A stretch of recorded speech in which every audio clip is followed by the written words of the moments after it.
10 days before Thanksgiving, I found out that my daughter was planning to humiliate me in front of everyone and then kick me out of my own home, so I changed my plans.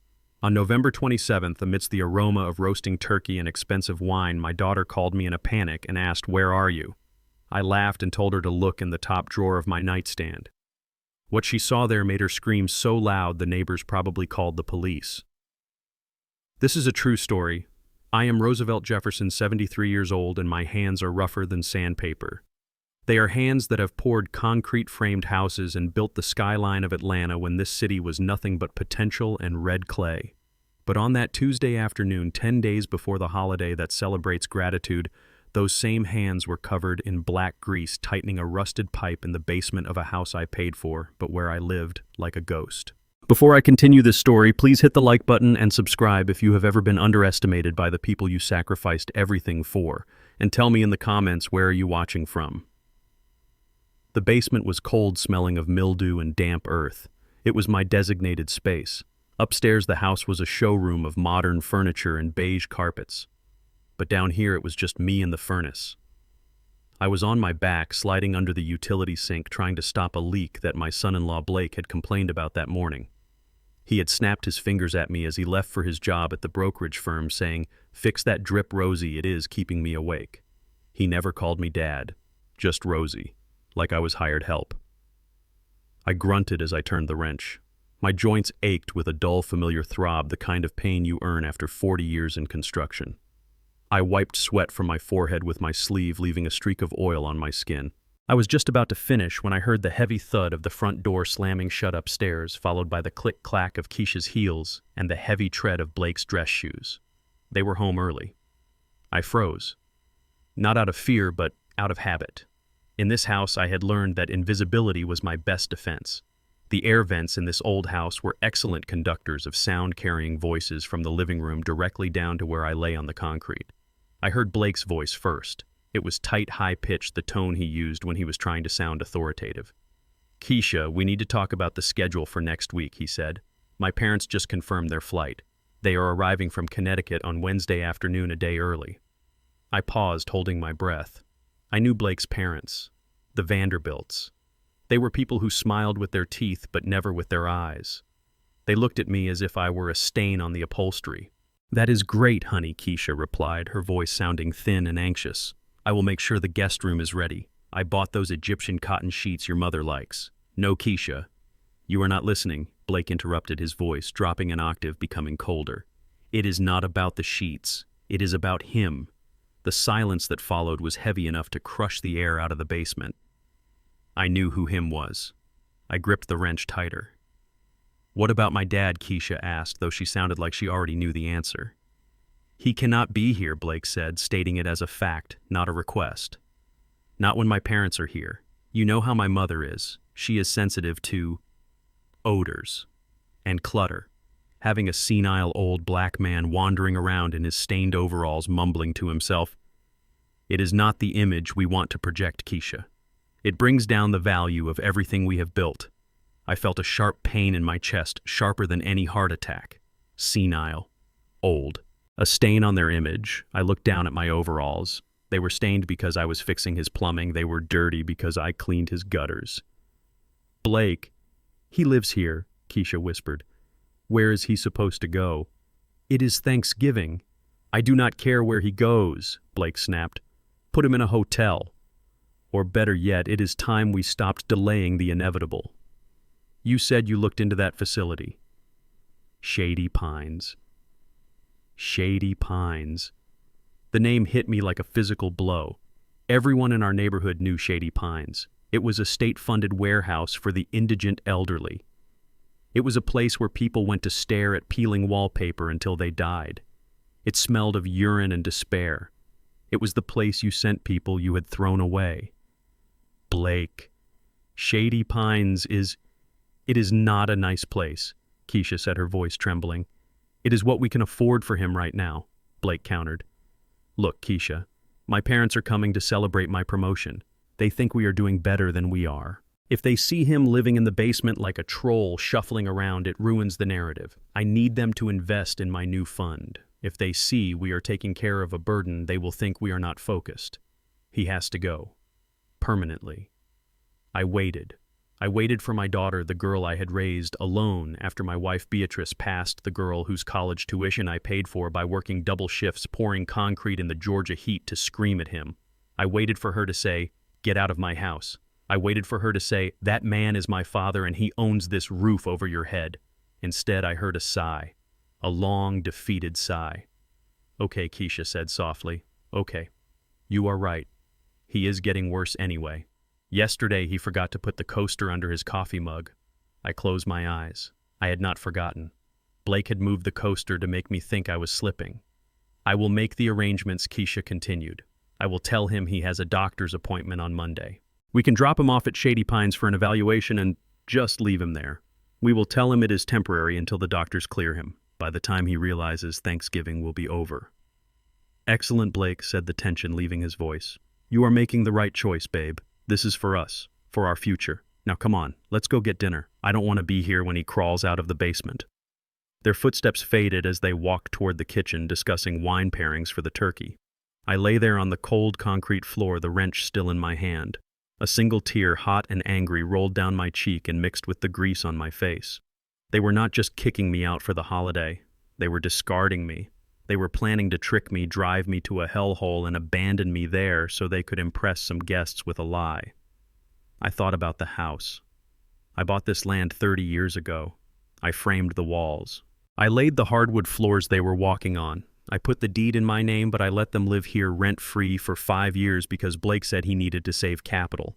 I had cooked their meals, fixed their cars, and made myself small so they could feel big. And this was my repayment. Shady Pines. I sat up slowly. My bones creaked, but my mind was suddenly clearer than it had been in years. The sadness began to evaporate, replaced by a cold, hard resolve. It was the same feeling I used to get before demolishing a condemned building. You check the structure, you plant the charges, and you bring it down fast. I reached into the pocket of my overalls and pulled out my phone. It was an old model, cracked screen, but the voice recorder worked perfectly. I had pressed record the moment I heard Blake's voice drop. I stopped the recording and saved the file. File name, Thanksgiving Plan. I stood up and walked to the cracked mirror hanging over the utility sink. I looked at the man reflected there. Gray hair, tired eyes, grease-stained cheeks. They saw a helpless old man. They saw a burden. They saw a resource that had been fully tapped out. They forgot that before I was a retiree, I was a foreman. I knew how to read a blueprint, and more importantly, I knew how to spot a structural failure. Keisha wanted to send me away. Fine, I would go, but I would not go to Shady Pines, and when I left, I would take the foundation of their lives with me. I turned on the faucet and began to scrub the grease from my hands with a bar of harsh yellow soap. I scrubbed until my skin was raw and red. I was washing away the dirt, but I was also washing away the last remnants of my mercy. I looked up at the ceiling, listening to the muffled sounds of my daughter laughing at something her husband said. "Laugh while you can," I whispered to the empty basement. "Because in 10 days you are going to learn that you never truly know who you are dealing with until you push them too far." I dried my hands on a rag, picked up my toolbox, and walked toward the stairs. I had work to do, not plumbing, demolition. 9 days before Thanksgiving, the humiliation moved from the basement to the living room. The house was buzzing with activity because Blake had decided to host an early cocktail mixer for his colleagues at the brokerage firm. He called it a networking event, but I knew what it really was. It was a desperate attempt to project wealth he did not have to people who did not care. At 4 in the afternoon, while I was in the kitchen trying to make myself a sandwich, Blake walked in holding a bundle of white fabric. He threw it at my chest. It was a white service jacket, the kind waiters wear at old country clubs. It smelled of mothballs and dust. "Put this on Rosie," he commanded, checking his reflection in the microwave door. "One of the catering staff canceled last minute. I need you to pass the hors d'oeuvres and keep the wine glasses full." I looked at the jacket, then at him. "I am not a waiter, Blake," I said, keeping my voice low. "I am a retired contractor. I am your father-in-law." Blake turned to me, his eyes narrowing. "You are living under my roof for free, Rosie. You eat my food. You use my electricity. Consider this rent, and do not speak to the guests unless they speak to you first. We want to keep things professional." I looked over at Keisha. My daughter was arranging flowers in a crystal vase at the island. She heard every word. She paused for a second, her hand hovering over a lily, And then she continued arranging the flowers. She did not look at me. She did not defend me. That silence hurt more than the moth-eaten jacket. "Fine," I said. I went to the pantry and put on the jacket. It was tight across the shoulders. My arms were built from lifting lumber and swinging hammers, not serving canapes. I buttoned it up, feeling like a clown in a circus, and walked out into the living room. By 6 o'clock, the room was full of men in navy blue suits and women in cocktail dresses. The air was thick with the smell of expensive cologne and artificial laughter. I moved through the crowd with a silver tray offering stuffed mushrooms and shrimp. I felt invisible, a piece of furniture that occasionally offered food. Then I heard a voice I recognized. It was one of Blake's bosses, a man named Sterling. He was holding a scotch and looking at me with a frown. "Blake," he called out, his voice booming over the jazz music. "Is that your wife's father? I thought I saw a family photo in the hallway." My heart stopped. This was the moment. This was the moment Blake could claim me. He could say, "Yes, that is Roosevelt Jefferson. He built half the commercial district downtown. He is the reason we are standing in this house." Blake laughed, a nervous, high-pitched sound. "Oh no, that is just Rosie. He is an old gardener we used to employ. He fell on hard times, got a bit confused in his old age, so we let him stay here and help out around the house. It is a charity thing. You know how Keisha is with strays." Sterling nodded, looking at me with a mixture of pity and disgust. "That is very noble of you, Blake. Very noble." I stood there, the silver tray trembling slightly in my hand. The old gardener, a stray, a charity case. I looked across the room at Keisha. She was standing by the fireplace holding a glass of white wine. She was looking right at us. She heard him call her father a stray. She took a sip of wine and turned her back, engaging in conversation with a woman in a red dress. She turned her back. I walked to the sidebar to refill a decanter of Cabernet. My hands were shaking not from age, but from a rage so cold it felt like ice in my veins. As the dark red liquid poured into the crystal, my mind drifted back 40 years. I remembered this land. I remembered when there was no house here, no manicured lawn, no paved driveway. It was just Georgia red clay and thick pine forest. I bought this lot with cash I saved from working double shifts. I cleared the trees myself with a chainsaw and a truck. I remembered the day I poured the foundation. It was July, 95 degrees with 100% humidity. I mixed the concrete. I laid the rebar. I smoothed the surface until it was level as a lake.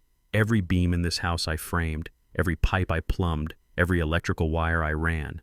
I built this house so my daughter would never know what it was like to be cold or insecure. I built it to be a fortress for my family. And now the man who married my daughter, a man who had never calloused his hands on anything harder than a golf club, was telling strangers that I was a charity case in the house that my sweat built. He thought he owned this place because he held the keys. He forgot that I knew where the shut-off valves were. I knew which walls were load-bearing. I knew that if you pull the right brick, the whole structure comes down. The sound of shattering glass snapped me back to the present. I had turned from the bar with the wine bottle in my hand.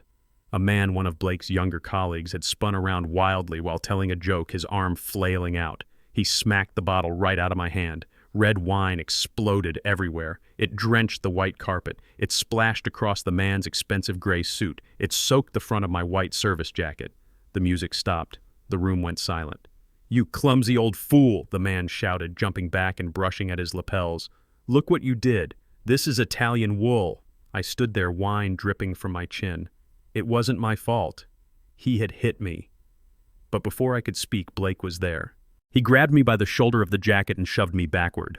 "Rosie, what is wrong with you?" Blake screamed, his face turning red.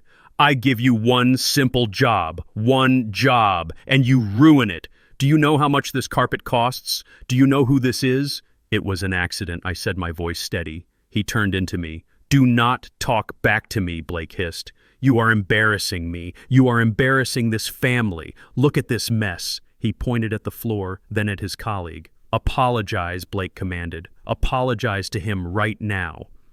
I looked at the man in the gray suit. He was sneering at me, waiting for the help to submit.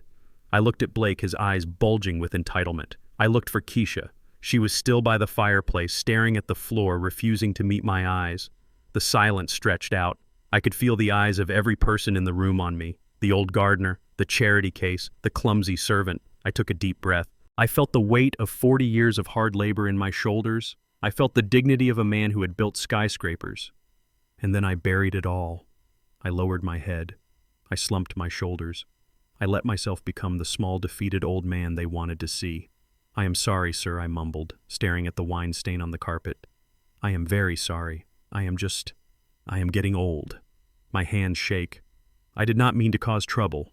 Blake let out a scoff of disgust. "Get a towel, Rosie. Clean this up. And then get out of my sight. Go back to the basement." I got down on my knees. I took the rag from my pocket and began to dab at the red stain on the white carpet. The guests turned back to their conversations, the tension breaking into laughter and whispers about the hazards of hiring cheap help. But as I scrubbed the carpet, I wasn't thinking about the wine. I was doing math. I added the cost of the Italian suit to the ledger. I added the cost of the white carpet. I added the price of the wine. And then I added the price of my dignity. I scrubbed the floor, but in my head I was making a list. I was listing everything I was going to take from them. The house, the car, the reputation, the comfort. Blake thought he had just put a servant in his place. He didn't realize he had just handed the demolition orders to the foreman. I finished cleaning the spot, stood up, and walked toward the basement door with my head bowed. I did not look at Keisha. I did not need to. She had made her choice when she turned her back. I closed the basement door behind me and locked it. I took off the wine-stained jacket and threw it in the trash. I sat down on my cot and pulled out my notebook. Day 9. The humiliation was complete. Now, the eviction could begin. 8 days before Thanksgiving, the house sat in a silence so deep it felt heavy. Blake had left for the city in his leased BMW, projecting the image of a titan of industry, while Keisha had gone to her part-time job at the boutique. They thought they had left the house empty save for the old man in the basement. They forgot that the old man built the walls they were hiding behind. I waited until the electric hum of the garage door motor faded completely. Then I walked up the basement stairs, my boots heavy on the wood I had sanded and stained myself 20 years ago. I headed straight for the one room that was strictly off limits. Blake's home office. The door was locked, of course. A standard interior privacy lock. To a man who has installed bank vaults and reinforced steel doors, a privacy lock is a joke. I pulled a thin tension wrench and a pick from my pocket. It took me 4 seconds. The mechanism clicked a soft surrender in the quiet hallway. I turned the knob and stepped inside. The room smelled of stale coffee and desperation. Papers were scattered everywhere, piles of unopened envelopes accumulating like snowdrifts on the mahogany desk. This was not the workspace of a successful broker. This was the bunker of a man under siege. I sat in his leather chair. It squeaked under my weight. I did not touch the computer. Men like Blake put their public lives on screens, but they hide their shame in paper. They hide the things they cannot delete in the bottom drawers. I went straight for the filing cabinet. Locked. I popped it open with the same ease as the door. I started flipping through the files. I was not looking for love letters or diaries. I was looking for the numbers. In construction, numbers do not lie. If the load-bearing capacity is 10 tons and you put 11 on it, the building collapses. It is simple physics. I wanted to know the physics of Blake's life. I found the tax returns first. They were dismal. He hadn't made a commission in 6 months. Then I found the credit card statements. Maxed out. Visa, MasterCard, Amex. He was juggling balance transfers like a circus performer, but those were just cracks in the drywall. I was looking for the structural failure. Then I found it. Tucked in the back of the bottom drawer inside a plain manila envelope with no label. I pulled out a thick stack of documents. My hands, usually steady as stone, trembled slightly as I read the cover page. It was a loan agreement, but not from a bank. It was from a private equity firm with an address in a strip mall. A predatory lender. I turned the page and saw the number. $400,000. I kept reading. The money had been borrowed 6 months ago. The collateral was listed clearly. 1402 Maple Drive. My house. The house I held the deed to. The house I had let them live in so they could save money. I flipped to the signature page. My heart hammered against my ribs like a sledgehammer. There at the bottom of the page was a signature. Roosevelt Jefferson. It was my name. But it was not my hand. The loops were too wide. The pressure was too light. It was a forgery. A clumsy, desperate forgery made by a man who thought I was too old and too stupid to ever check the registry of deeds. I looked at the date. Then I looked at the repayment schedule. It was a balloon loan, high interest short term. The full principal plus interest was due in full on November 29th, 2 days after Thanksgiving. The picture snapped into focus with terrifying clarity. Blake had gambled everything on cryptocurrency. I saw the trading printouts underneath the loan documents, red ink everywhere. He had lost it all. He had forged my signature to leverage my home to cover his losses, hoping for a market rebound that never came. Now the deadline was looming. If he didn't pay by the 29th, the sharks would come for the house. That was why his parents were coming.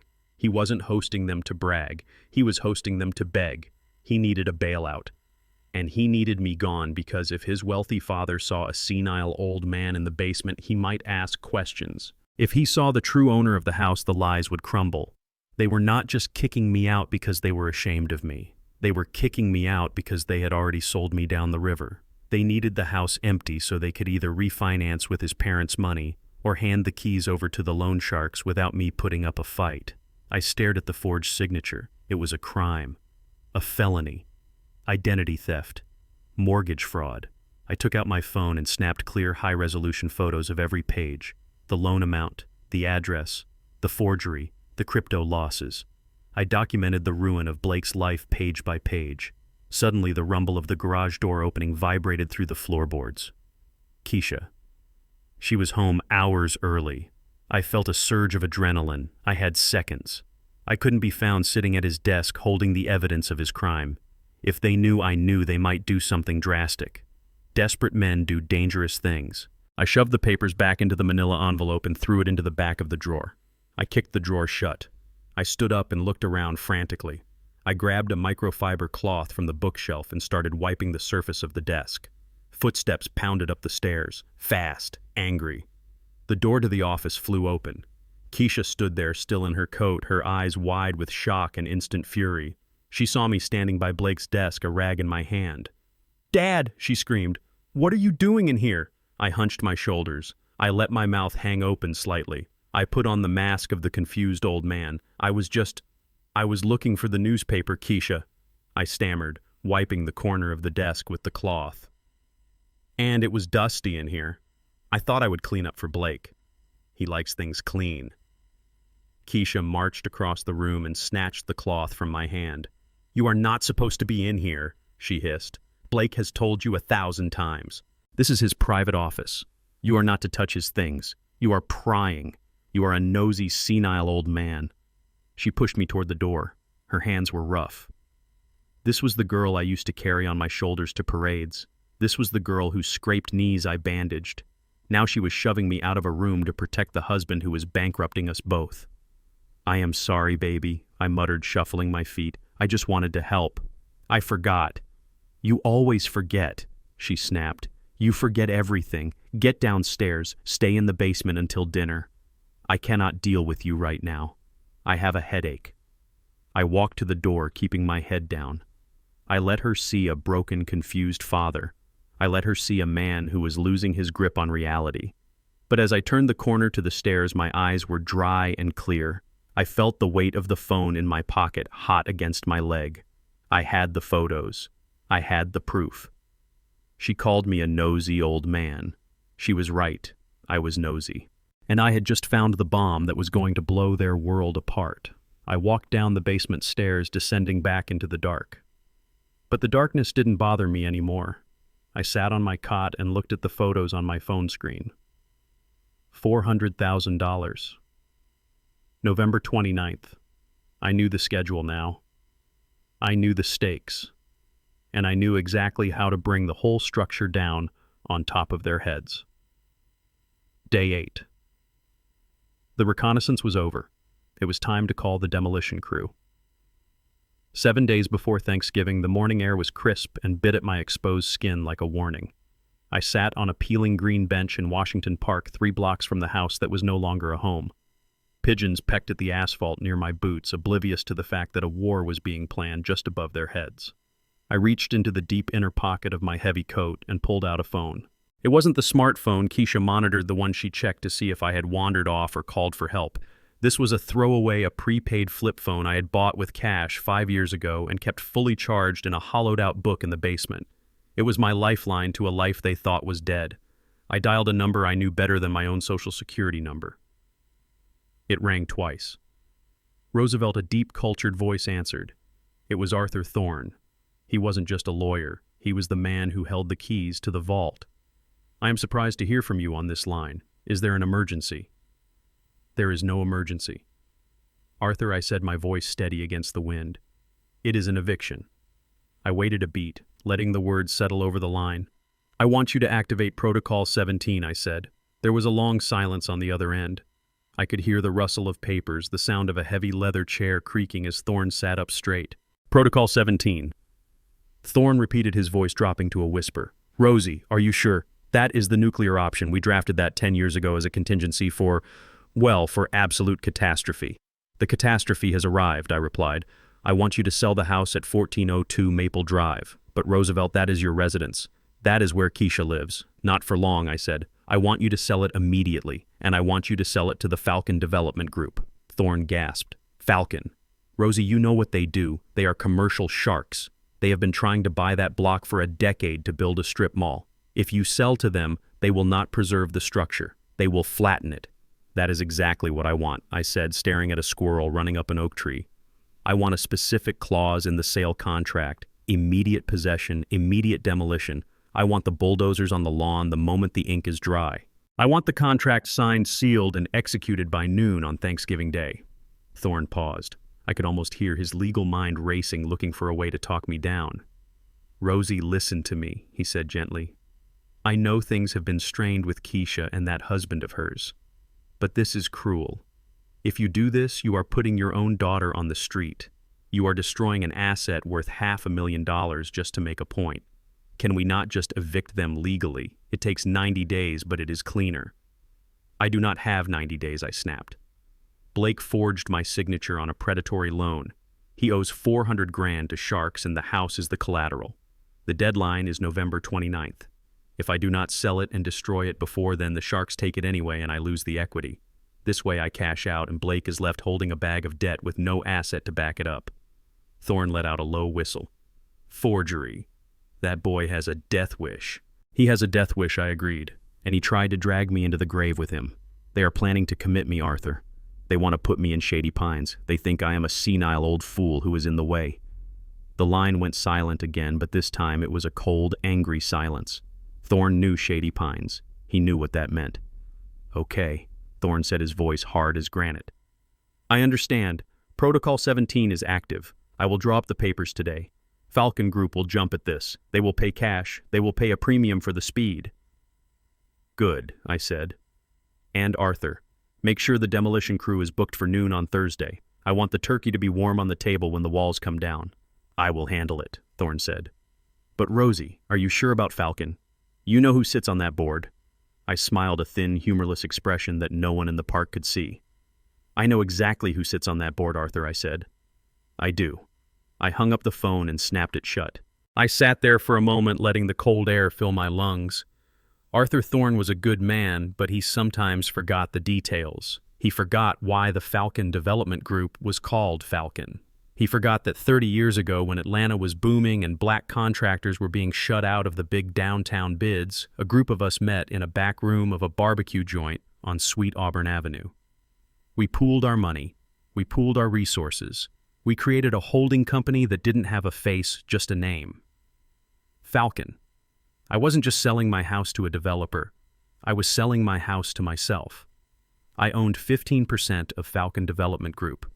My name wasn't on the website. My face wasn't in the annual reports. I was a silent partner, a ghost in the machine. For 30 years, I had used my dividends to reinvest to build a portfolio that would ensure my family never went hungry. Keisha didn't know. Blake certainly didn't know. They looked at my calloused hands and my dirty overalls and saw a laborer. They didn't see the man who owned the building Blake's brokerage firm rented their offices from. They didn't see the man who sat on the board that approved the construction of the very mall Keisha liked to shop at. I had kept it secret to protect them. I wanted them to build their own lives, to find their own strength. I didn't want them to be trust fund babies who never learned the value of a dollar. But Blake hadn't learned. He had just learned how to steal. And Keisha hadn't learned. She had just learned how to betray. I stood up from the bench. My knees popped, but I felt stronger than I had in years. The secret I had carried was no longer a burden. It was a weapon. I was going to sell my house to my own company. I was going to pay myself for the privilege of destroying the roof over my traitorous children's heads and the money from the sale. I would put it right back into the Falcon Fund. It was the perfect circle, the perfect justice. I checked my watch. I had been gone 20 minutes. Keisha would be waking up soon. She would check the basement to make sure the old man was still there, still confused, still helpless. I walked back toward the house, slipping the burner phone back into its hiding place inside my coat. I practiced my shuffle. I let my shoulders slump. I relaxed my face into a mask of benign confusion. Let them think they are in control for a few more days, I thought. Let them plan their dinner. Let them invite their guests. Because when the clock strikes 12 on Thanksgiving Day, they are going to find out that the man they tried to bury is the man who owns the shovel. I turned the corner onto Maple Drive. The house looked peaceful in the morning light. It looked solid. It looked permanent. It was a lie. It was already dust. It just didn't know it yet. 6 days before Thanksgiving, the psychological warfare began in the kitchen. I woke up to the smell of bacon and fresh coffee scents that usually signal a warm family morning. But in this house, they were the opening shots of a coordinated attack on my sanity. I walked into the kitchen wearing my flannel pajamas, shuffling my feet just enough to maintain the illusion of frailty. Blake was leaning against the granite island, holding his smartphone with the camera lens pointed directly at me. Keisha was at the stove, her back rigid. "Good morning, Rosie," Blake said, his voice dripping with a fake, loud cheerfulness usually reserved for toddlers or the hard of hearing. "Did you sleep well? Do you know what day it is?" I ignored his tone and went to the cabinet where I kept my blood pressure medication. I reached for the orange bottle that had sat on the second shelf for 5 years. My hand grasped nothing but air. I blinked and felt around. The shelf was empty. I moved the spice jars. Nothing. I turned to Keisha. "Keisha, baby, have you seen my pills? I put them right here yesterday." Keisha turned around, wiping her hands on a dish towel. She refused to meet my eyes. "Dad, we talked about this," she said, her voice tight. "You finished that bottle 3 days ago. You threw it out. Do you not remember?" I stared at her. I had refilled that prescription on Monday. The bottle was full. This was gaslighting, pure and simple. They were trying to make me doubt my own mind, or worse, create a record of my incompetence. "I did not finish them," I said, keeping my voice calm. "I just got them." Blake stepped closer, the phone camera tracking my every movement. "See, this is what we are dealing with," Blake narrated to the invisible audience on his phone. "He forgets his medication. He gets confused about dates. It is getting dangerous for him to be alone." I felt a spike of anger, but I pushed it down. If they wanted a show, I would give them a performance worthy of an Academy Award. I started opening other cabinets, moving with exaggerated franticness. "They have to be here," I muttered, making my hands tremble. "I need them. My heart. Where did you put them?" I knocked a box of cereal off the counter. It hit the floor with a loud crash. "Dad, stop it!" Keisha yelled, but she didn't move to help me. Blake zoomed in on the spilled cereal. "Aggressive behavior," Blake whispered to the camera. "Disoriented, destructive." I stopped searching and leaned against the counter, panting. I needed coffee. I needed to clear my head. I reached for the sugar bowl next to the coffee maker. I took 2 large spoonfuls and stirred them into my mug. I took a big gulp. Salt. It was pure, concentrated salt. I spit the coffee back into the mug, coughing and sputtering. The taste burned my throat. "What is wrong with you?" Blake asked, suppressing a smirk. "You put salt in the sugar bowl," I rasped. Keisha shook her head, looking at me with pity that felt like a slap. "Dad, that is the salt cellar. The sugar is in the blue jar. It has always been in the blue jar. You are getting mixed up again." I looked at the white ceramic bowl. It said sugar right on the side. They had switched the contents. They were trying to break me. They wanted me to lash out. They wanted me to scream that they were liars so they could record me looking paranoid and unhinged. I looked at Blake. He was grinning behind his phone. He thought he had me. He thought he was documenting the decline of a senile old man. He didn't know about the button on my pajama top. It looked like a standard plastic button, slightly mismatched with the others, but inside was a high-definition camera lens with a microphone. I had bought it from a private investigator friend 3 years ago just in case I ever had trouble on a job site. I had sewn it on last night in the dark. While Blake was recording me, I was recording him. I decided to give them exactly what they wanted. I let my shoulders slump. I let my face crumble into an expression of utter defeat. "I am sorry," I whispered, looking at the floor. "I am so confused. I do not know what is happening to me. Maybe you are right. Maybe I am not safe here." Blake lowered his phone, his eyes lighting up with victory. "We are just worried about you, Rosie," he said, his voice smooth as oil. "We think you need professional help. We found a place where they can watch you 24 hours a day. It is for your own good." I nodded slowly. "Shady Pines," I mumbled. "It is a nice place," Keisha lied. I shuffled toward the basement door. "I need to lie down," I said. "My head hurts."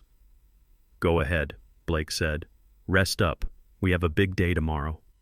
I walked down the stairs, gripping the railing like an invalid. I heard them high-fiving in the kitchen.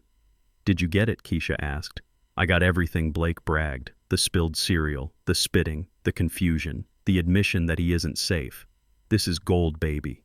The doctor will have to sign the commitment papers now.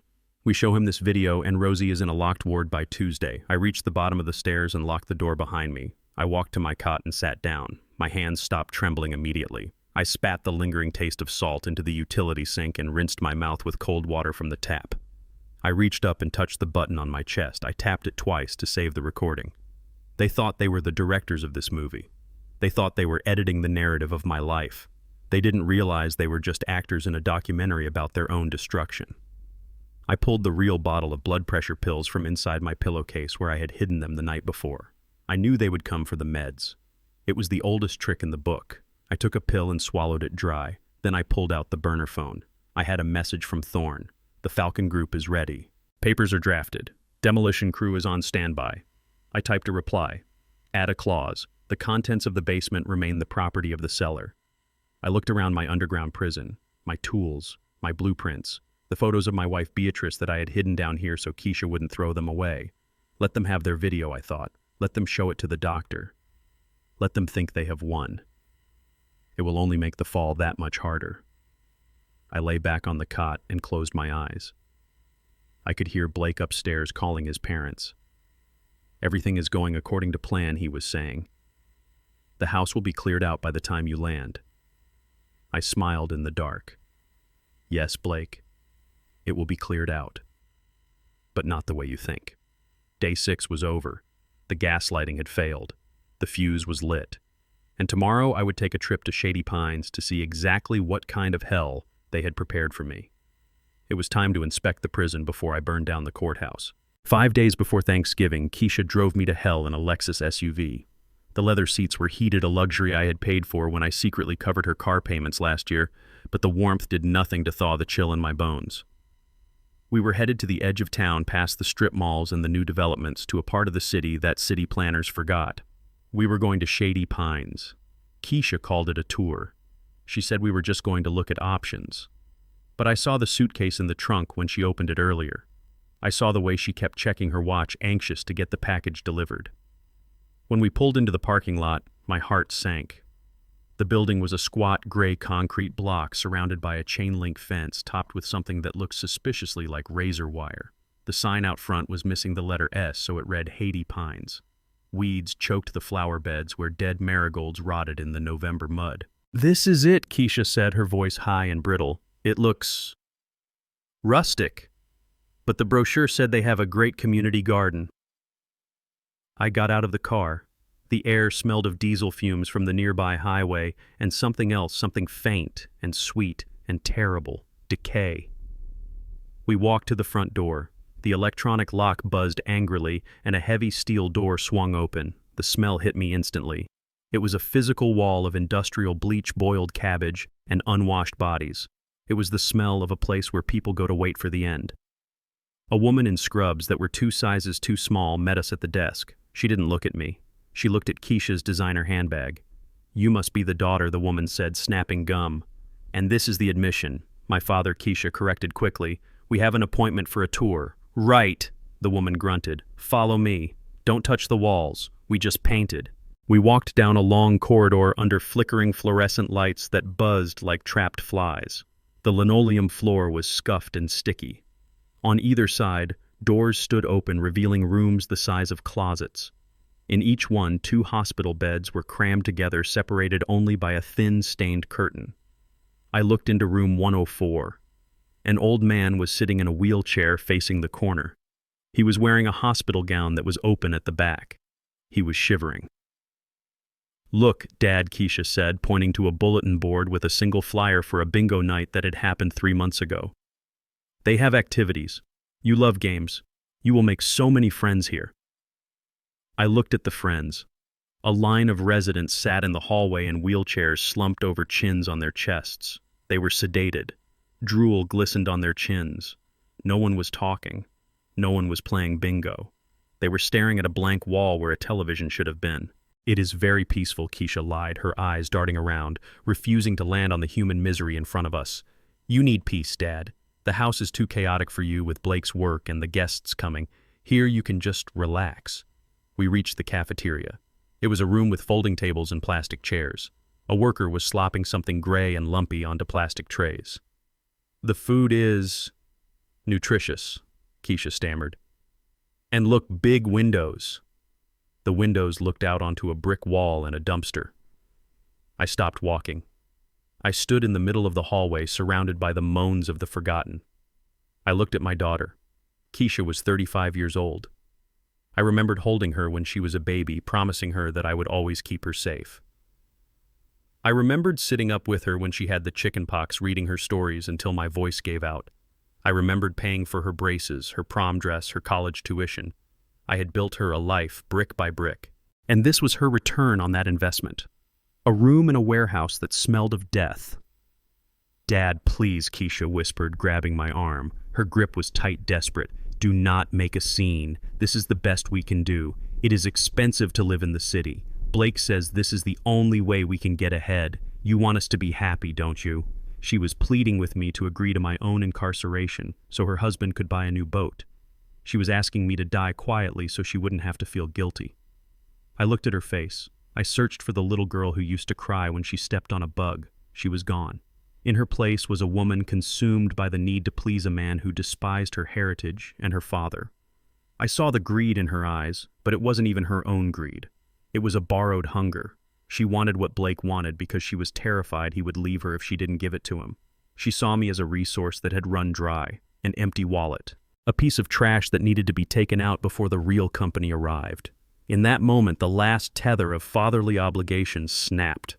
I did not see my child anymore. I saw a stranger. I saw a conspirator. I saw a monster who was hungry for the marrow of my bones.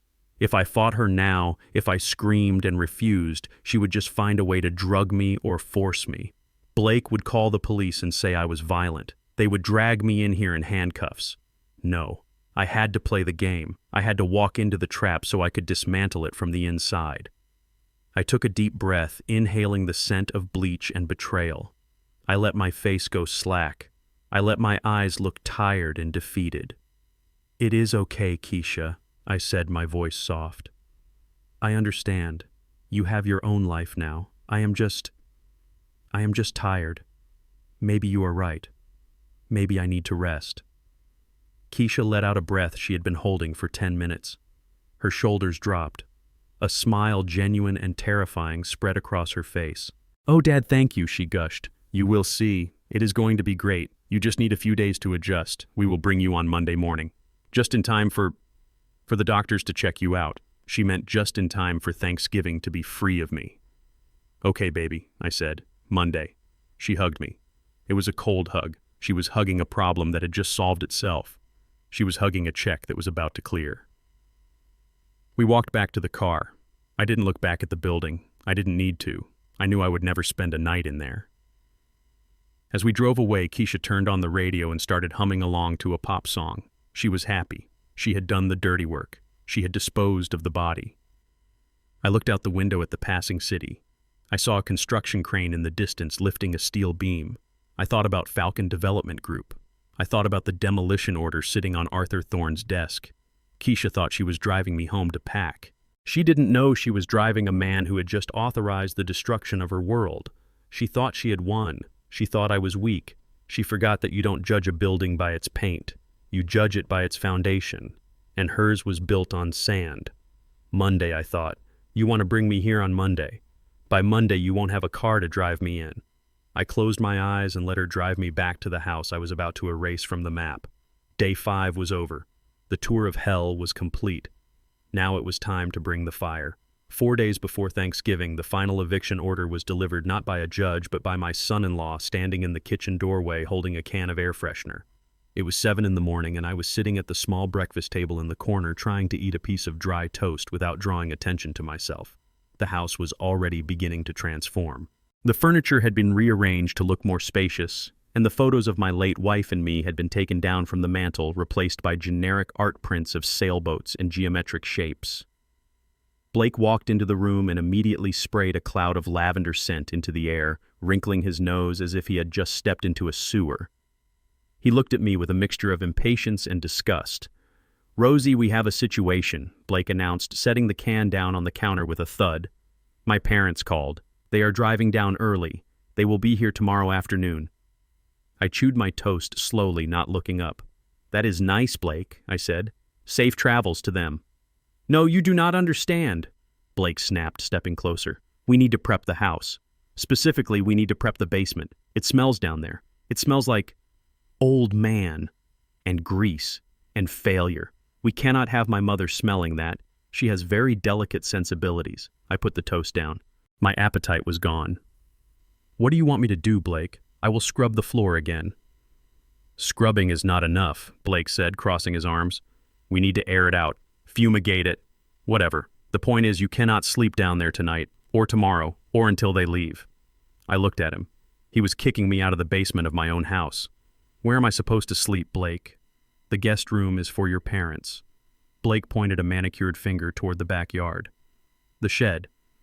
I stared at him. The shed was a 12 by 12 wooden structure I had built 15 years ago to store the riding lawnmower and the gardening tools. It was uninsulated. It had a single window that didn't close all the way. It had electricity, but only a single bulb dangling from a wire. It was November in Atlanta. The nights were dipping into the 30s. The shed. I repeated, my voice flat. "It is freezing out there, Blake. There is no heat." "It is just for a few nights," Rosie, Blake said dismissively. "Grab a couple of extra blankets. You are tough, right? You used to work construction. You have slept in worse places. Besides, it is better for everyone. You will be out of the way. You won't have to worry about spilling drinks on my guests or saying something stupid. It is a win-win." Keisha walked in, then holding a cup of coffee. She stopped when she saw the tension in the room. "He wants me to sleep in the tool shed, Keisha," I said, looking directly at my daughter, like a dog. Keisha looked at Blake, then at me. She bit her lip. She knew it was wrong. I could see the flicker of guilt in her eyes, the last remnant of the girl I raised. But then she looked at the new curtains, the expensive appliances, the life she was terrified of losing. The guilt flickered out. "Daddy, it is. It is really cluttered in the basement," Keisha said, her voice weak. "And Blake's mom is really allergic to dust. Maybe it would be better, just for a couple of nights. We can run an extension cord out there for a space heater. It will be like camping. Remember when we used to go camping?" Camping. She was comparing sleeping next to a gas can and a lawnmower to our family trips to the Blue Ridge Mountains. "Fine," I said. I stood up, pushing the chair back. The shed. I walked past them, head down, shoulders slumped. I let them think they had broken me. I let them think I was retreating. I went down to the basement one last time. I didn't pack clothes. I didn't pack toiletries. I grabbed a small canvas bag. Into it, I put the only things that mattered. The deed to the house, the original copy which I had kept taped behind the water heater. My passport. And the photo album of Beatrice and me from when we built this place. I walked out the back door without saying a word. The wind hit me instantly cold and biting. I trudged across the lawn, the grass crunching under my boots. The shed was cold dark and smelled of gasoline and fertilizer. I cleared a space on the workbench and set my bag down. I found an old tarp and laid it over a stack of fertilizer bags to make a bed. I sat there in the gloom, my breath misting in the air. I wasn't cold. The fire inside me was burning too hot for that. I checked my burner phone. One message from Thorne. "The paperwork is ready. The buyer is ready. Just give the word." I didn't reply yet. I needed to see one more thing. I needed to see how far they would go. Night fell early. The temperature dropped. I wrapped myself in the tarp, sitting on a bucket near the shed window. I had a direct view of the back of the house. The kitchen lights were blazing. I could see Keisha and Blake moving around, laughing, drinking wine. They looked happy. They looked relieved. The problem was gone. The stain had been removed. Around 10 o'clock, the back door opened. A beam of yellow light cut across the dark yard. Blake stepped out. He was struggling with something heavy. He was dragging it across the floorboards of the deck. I squinted through the dirty glass of the shed window. It was a chair. My heart hammered against my ribs. It wasn't just any chair. It was the burgundy leather wingback armchair that Beatrice had bought me for our 30th anniversary. It was the chair I sat in every evening to read the paper. It was the chair where I had held Keisha when she had her heart broken for the first time. It was the chair where I sat the night Beatrice died, holding her hand until the ambulance came. That chair was molded to my body. It smelled of my pipe tobacco and Beatrice's perfume. It was the throne of this house. Blake dragged it to the edge of the deck. He didn't lift it. He didn't carry it with respect. He shoved it. The chair tumbled down the 3 wooden steps, bouncing violently. One of the legs snapped with a sound that echoed like a gunshot in the quiet night. It landed upside down in the mud near the garbage cans. "Get that piece of junk out of here," I heard Blake yell back into the house. "I am not having my parents see that rotting leather monstrosity. It smells like a nursing home." Keisha appeared in the doorway. She held a trash bag. She walked down the steps, stepped over the broken chair without even looking at it, and tossed the bag into the bin. She turned around and went back inside. Blake kicked the chair once, hard, as if to make sure it was dead. Then he followed her in and slammed the door. The lock clicked. I sat in the shed, watching my chair lying broken in the mud. It looked like a corpse. Something inside me snapped. It wasn't a loud snap. It was the quiet final sound of a structural beam giving way under too much weight. I had built that house for them. I had given them my savings. I had given them my dignity. I had even given them my silence. But that chair was Beatrice. They had thrown my wife into the mud. I reached into my pocket and pulled out the burner phone. My hands were steady. My eyes were dry. I didn't feel the cold anymore. I didn't feel the hunger. I only felt the absolute clarity of a man who has nothing left to lose because it has all been taken from him. I dialed Thorne's number. It went to voicemail. "Execute the contract," I said into the phone. "Noon on Thursday. Tell the demolition crew to bring the big excavators. I want the foundation dug up. I want the earth salted." I hung up. I looked at the house one last time. It glowed warmly in the night, a beacon of comfort and family. "Enjoy it, Blake," I whispered to the cold air. "Enjoy the warmth. Enjoy the wine. Enjoy the illusion that you are the king of the castle. Because you just threw away the only man who could have saved you from the wolves. And now the wolves are coming.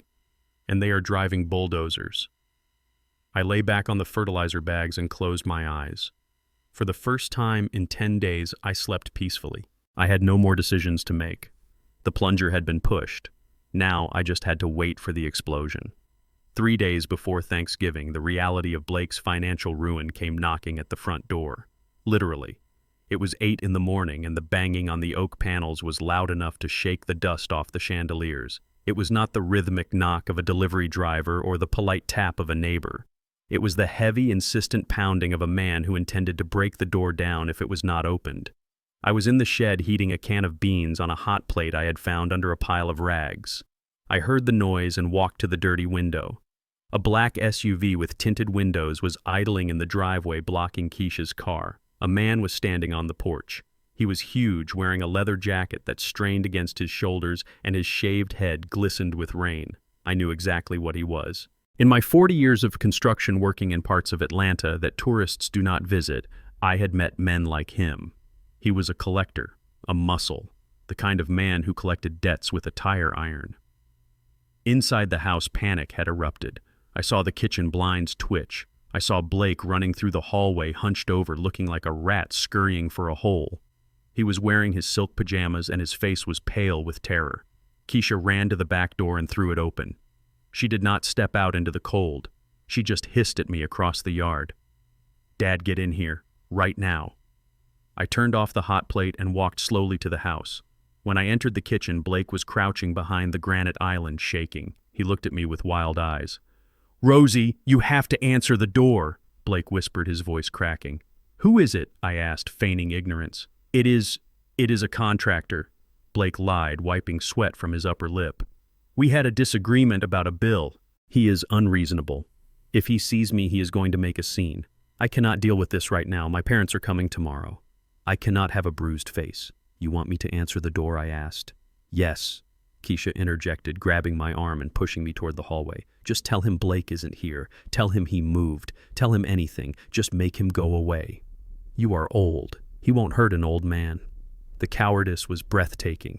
Blake owed money to dangerous people, and instead of facing them like a man, he was using his 73-year-old father-in-law as a human shield. He was hiding behind the granite counter I paid for in the pajamas I probably paid for, asking me to take a beating for him. Fine, I said. I walked down the hallway. The banging continued louder now. The wood was starting to splinter around the frame. I unlocked the deadbolt and swung the door open. The man on the porch stopped mid-swing. He looked down at me. He was at least 6'4" with a scar running through his left eyebrow and hands the size of shovels. He smelled of tobacco and violence. Where is Blake? He growled. His voice sounded like gravel grinding in a mixer. Blake is not available, I said calmly, leaning against the door frame. The man laughed a short, sharp bark. Not available. Listen here, old-timer. I know his car is in the driveway. I know he is in there. You tell that little thief that he owes 400 grand and the interest just went up. You tell him if he does not come out here, I am coming in there and I am going to start breaking things. Starting with you. He stepped forward, invading my personal space. He grabbed the lapel of my flannel shirt and yanked me toward him. He lifted me onto my toes. His fist drew back. I did not flinch. I did not blink. I looked him dead in the eye. I saw the tattoo on his neck. A small, stylized spider web with a crown in the center. I knew that symbol. And more importantly, I knew the history of the building where that symbol was born. Wait, I said. My voice was not loud, but it had the steel timbre of a foreman giving an order on a dangerous site. The man paused, his fist hovering inches from my face. Before you throw that punch, son, I said, keeping my eyes locked on his. I want you to deliver a message for me. The man frowned, confused by my lack of fear. A message. You think you are in a position to send messages, old man? I want you to go back to your boss, I said, lowering my voice to a whisper that only he could hear. I want you to tell Solomon Cobb that Roosevelt Jefferson says hello. The man froze. His eyes widened slightly. The name Solomon Cobb was not a name you spoke lightly in this city. He was a myth, a ghost, the man who ran the numbers, the unions, and the streets for 30 years. You do not know Solomon Cobb, the man sneered, though his grip on my shirt loosened slightly. I poured the foundation for his first club on Peachtree Street in 1982, I whispered. I built the safe room in his grandmother's house in Vine City because he did not trust anyone else to do it. I fixed the roof of the church where his daughter got married. Ask him who Rosie is. Ask him about the concrete job at the Blue Flame. The color drained from the man's face. He looked at me, really looked at me, searching for the truth in my weathered face. He saw the calluses. He saw the eyes of a man who had seen things. He let go of my shirt. He stepped back, smoothing the fabric he had just wrinkled. His aggression evaporated, replaced by a sudden awkward respect. He looked like a schoolboy who had just realized he was yelling at the principal. Mr. Jefferson, he stammered. I did not know. The paperwork just said Blake Anderson. Nobody said anything about family. It is okay, son, I said, adjusting my collar. You are just doing your job. But you tell Solomon that Blake is my problem, and I will handle him. Tell him the debt will be settled on Thursday. Thursday, the man repeated, nodding vigorously. Yes, sir. Thursday. I will tell him. I apologize for the disturbance, sir. Maximum respect. He backed away down the porch steps, keeping his head lowered. He got into the black SUV and drove away slowly without squealing the tires. I closed the door and locked it. I stood there for a moment listening to the silence. I had not spoken Solomon Cobb's name in 20 years. I walked back to the kitchen. Blake was slowly rising from behind the island, peeking over the top like a prairie dog. Keisha was clutching her chest, looking pale. Is he gone? Blake whispered. He is gone, I said, walking past them to get a glass of water. What happened? Keisha asked, her voice trembling. We heard shouting. Did he hurt you? He realized he had the wrong house. I lied. I told him nobody named Blake lived here anymore. He was confused. He left. Blake let out a long, shaky breath and slumped against the counter. He laughed a hysterical, breathless sound. "Oh my God," Blake gasped. "The idiot believed you. He actually believed you." He looked at me, his arrogance rushing back in like a tide now that the danger was gone. "You see, Keisha," Blake said, grinning. "I told you he would be useful. Who would hurt a confused old man? It was the perfect disguise." "Good job, Rosie. You actually did something right for once. You confused him with your senile act." Keisha nodded, wiping tears of relief from her eyes. "Yeah. Good job, Dad. You really sold it." They looked at me with a mix of relief and renewed condescension. They thought I had bumbled my way out of a beating. They thought my frailty was their shield. They had no idea that the only reason they were not in the hospital right now was because I had called in a favor from a past they did not know existed. They did not know that I had just bought them 48 hours of safety not to save them, but to ensure they were present for their own execution on Thursday. "Go back to the shed," Rosie Blake said, opening the fridge to grab a beer. "We need to calm down and stay out of sight. If he comes back, we need him to think the house is empty." I walked out the back door. I returned to the cold shed and my half-eaten beans. Blake owed $400,000 to Solomon Cobb. I knew Solomon. He was a businessman. He would get his money. And when he found out that the house he was supposed to take as collateral had been demolished by the owner, he would be very unhappy. But he wouldn't be unhappy with me. He would be unhappy with the man who forged the signature. I took a bite of cold beans. Thursday, I thought, noon. The timeline was locked, the players were in place, and Blake just thought he had gotten lucky. Luck runs out. Concrete is forever.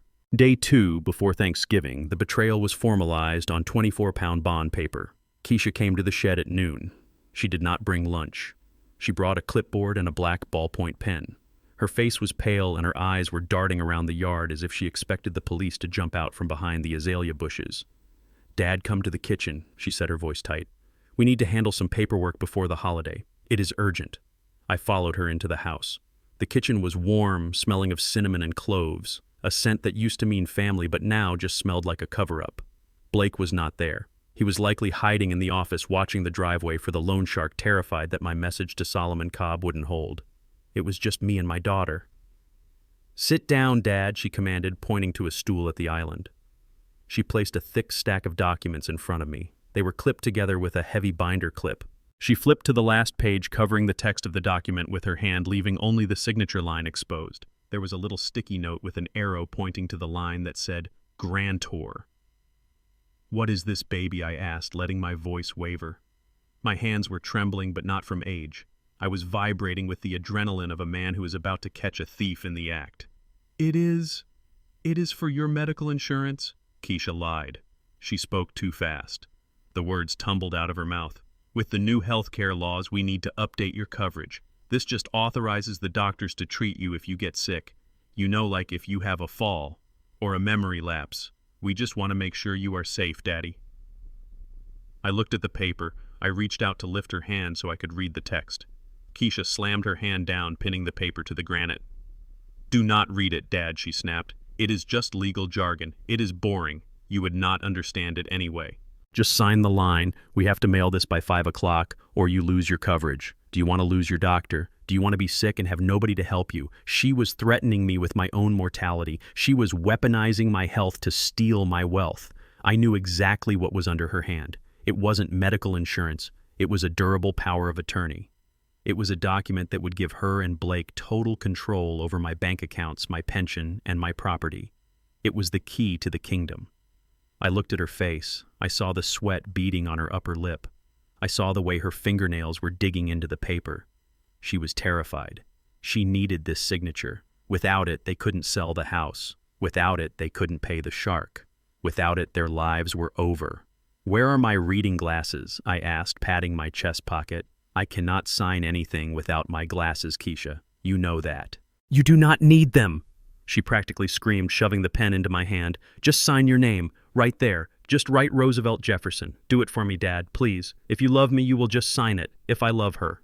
She was using love as a lever to pry open my coffin. I took the pen. I held it awkwardly, making my hand shake violently. I let the tip of the pen hover over the paper. I looked at her one last time. I wanted to see if there was any hesitation, any remorse, any sign that my daughter was still in there. There was nothing, just greed and panic. "Sign it," she whispered. I lowered the pen. I remembered the thousands of contracts I had signed in my career, change orders, liability waivers, payroll checks. My signature was a precision instrument. It was sharp, legible, and authoritative. But today Roosevelt Jefferson did not sign that paper. I pressed the pen to the paper and I let my hand slide. I didn't write my name. I wrote a jagged, looping scrawl that looked like a seismograph of an earthquake. It was nonsense. It was a chaotic mess of ink that bore no resemblance to my legal signature. It looked like the mark of a man who had lost his mind. But more importantly, hidden within the jagged loops, if you looked very closely with a magnifying glass, the letters did not spell Roosevelt. They spelled, "I know." I finished the scrawl and let the pen drop from my fingers. It rolled across the counter and hit the floor. "There," I rasped. "Is that good?" Keisha snatched the paper away before the ink was even dry. She stared at the signature. For a second I thought she would catch it. I thought she would see that it was garbage. But she didn't see the signature. She saw the salvation. She saw $400,000. She saw freedom. "It is perfect, Dad." She breathed, her eyes lighting up with a manic joy. "It is perfect. You did a good job." She gathered the papers and hugged them to her chest like a newborn baby. "Now go back to the shed," she said, her voice suddenly cold and dismissive again. "I have to mail this. And stay out of the way. The caterers are coming tomorrow morning." I stood up slowly. My knees cracked. I walked to the back door. "Thank you for taking care of me, Keisha," I said, my back to her. Yeah, she muttered, already pulling out her phone to call Blake. "Just go, Dad." I walked out into the cold afternoon. I heard her squeal with delight through the glass. "I got it, Blake," I heard her shout. "He signed it. We own him. We own everything." I walked back to the shed, the wind biting at my face. I sat down on my cot and pulled out the burner phone. They thought they had a power of attorney. What they actually had was a piece of paper with a scribble on it that no court in Georgia would uphold. It was legally worthless. It was trash. But it served its purpose. It gave them false confidence. It made them think they had won. It made them drop their guard. They thought they owned Roosevelt Jefferson. They didn't know that Roosevelt Jefferson had already sold the ground beneath their feet. I sent a text to Thorne. "The bait is taken. Proceed with the demolition. Noon, Thursday. No mercy." I lay back on the fertilizer bags. Tomorrow was the day before Thanksgiving. The house would be full of flowers and food. Blake's parents would arrive, and I would be ready. I touched the pocket where I kept my grandfather's pocket watch. It was ticking loudly in the silence of the shed. "Tick-tock, Keisha. Tick-tock. Your lease is up." One day before Thanksgiving, the transformation of my home into a stage set was complete. The driveway, which I had paved with my own sweat and concrete 30 years ago, was now clogged with commercial vans. A fleet of workers in matching black uniforms swarmed over the property like ants on a picnic. One van read Elite Catering and Events, while another was marked Prestige Floral Design. Blake was not taking any chances. He was spending money he did not have to impress parents who did not care. I watched it all from the dirty window of the tool shed. I was a prisoner in my own backyard. Blake had come out at dawn with a padlock. He didn't lock me in, but he made it very clear that the back door of the house was now off limits. He told me that the caterers needed the kitchen and the cleaners needed the hallways, and an old man in dirty clothes would ruin the aesthetic. He literally used the word aesthetic. Through the glass, I saw men carrying crates of wine that cost more than my monthly pension check. I saw women arranging elaborate centerpieces of autumn leaves and imported orchids. I saw my daughter Keisha running from room to room, her face tight with stress, directing the staff as if she were a general in a war for social status. She was terrified.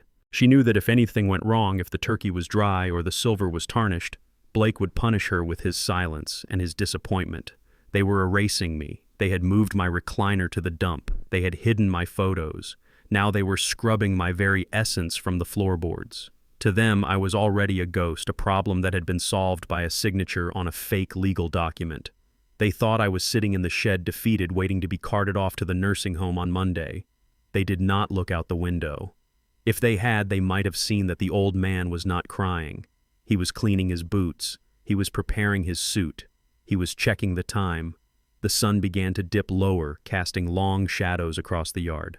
The temperature dropped and the shed became an icebox. My stomach rumbled. I had not eaten since the beans yesterday. I was about to open a can of cold soup when the shed door creaked open. I stiffened my hand moving to the tire iron I kept under the tarp. I expected Blake coming to deliver one last insult or perhaps to confiscate my burner phone. But it was not Blake. A small head poked around the doorframe. It was Trey, my 10-year-old grandson. He was the only innocent soul in this entire nest of vipers. He had his father's blue eyes, but he had my wife Beatrice's smile. "Pop, Pop," he whispered. "Are you in here?" I relaxed my grip on the iron. "Come in, Trey. Close the door. It is cold." He slipped inside and pushed the door shut. He was holding a napkin bundle. "I brought you a biscuit," he said, handing it to me. "Mom said you were not hungry. She said you were fasting for the doctor, but I heard your stomach growl when I was playing in the yard earlier." I took the biscuit. It was warm. Ham and cheese.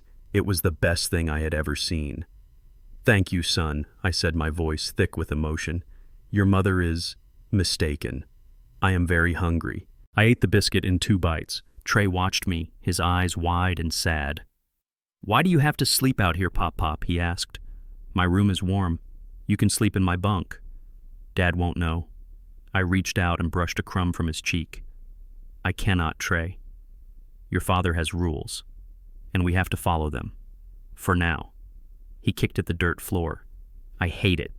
I hate that they treat you like this.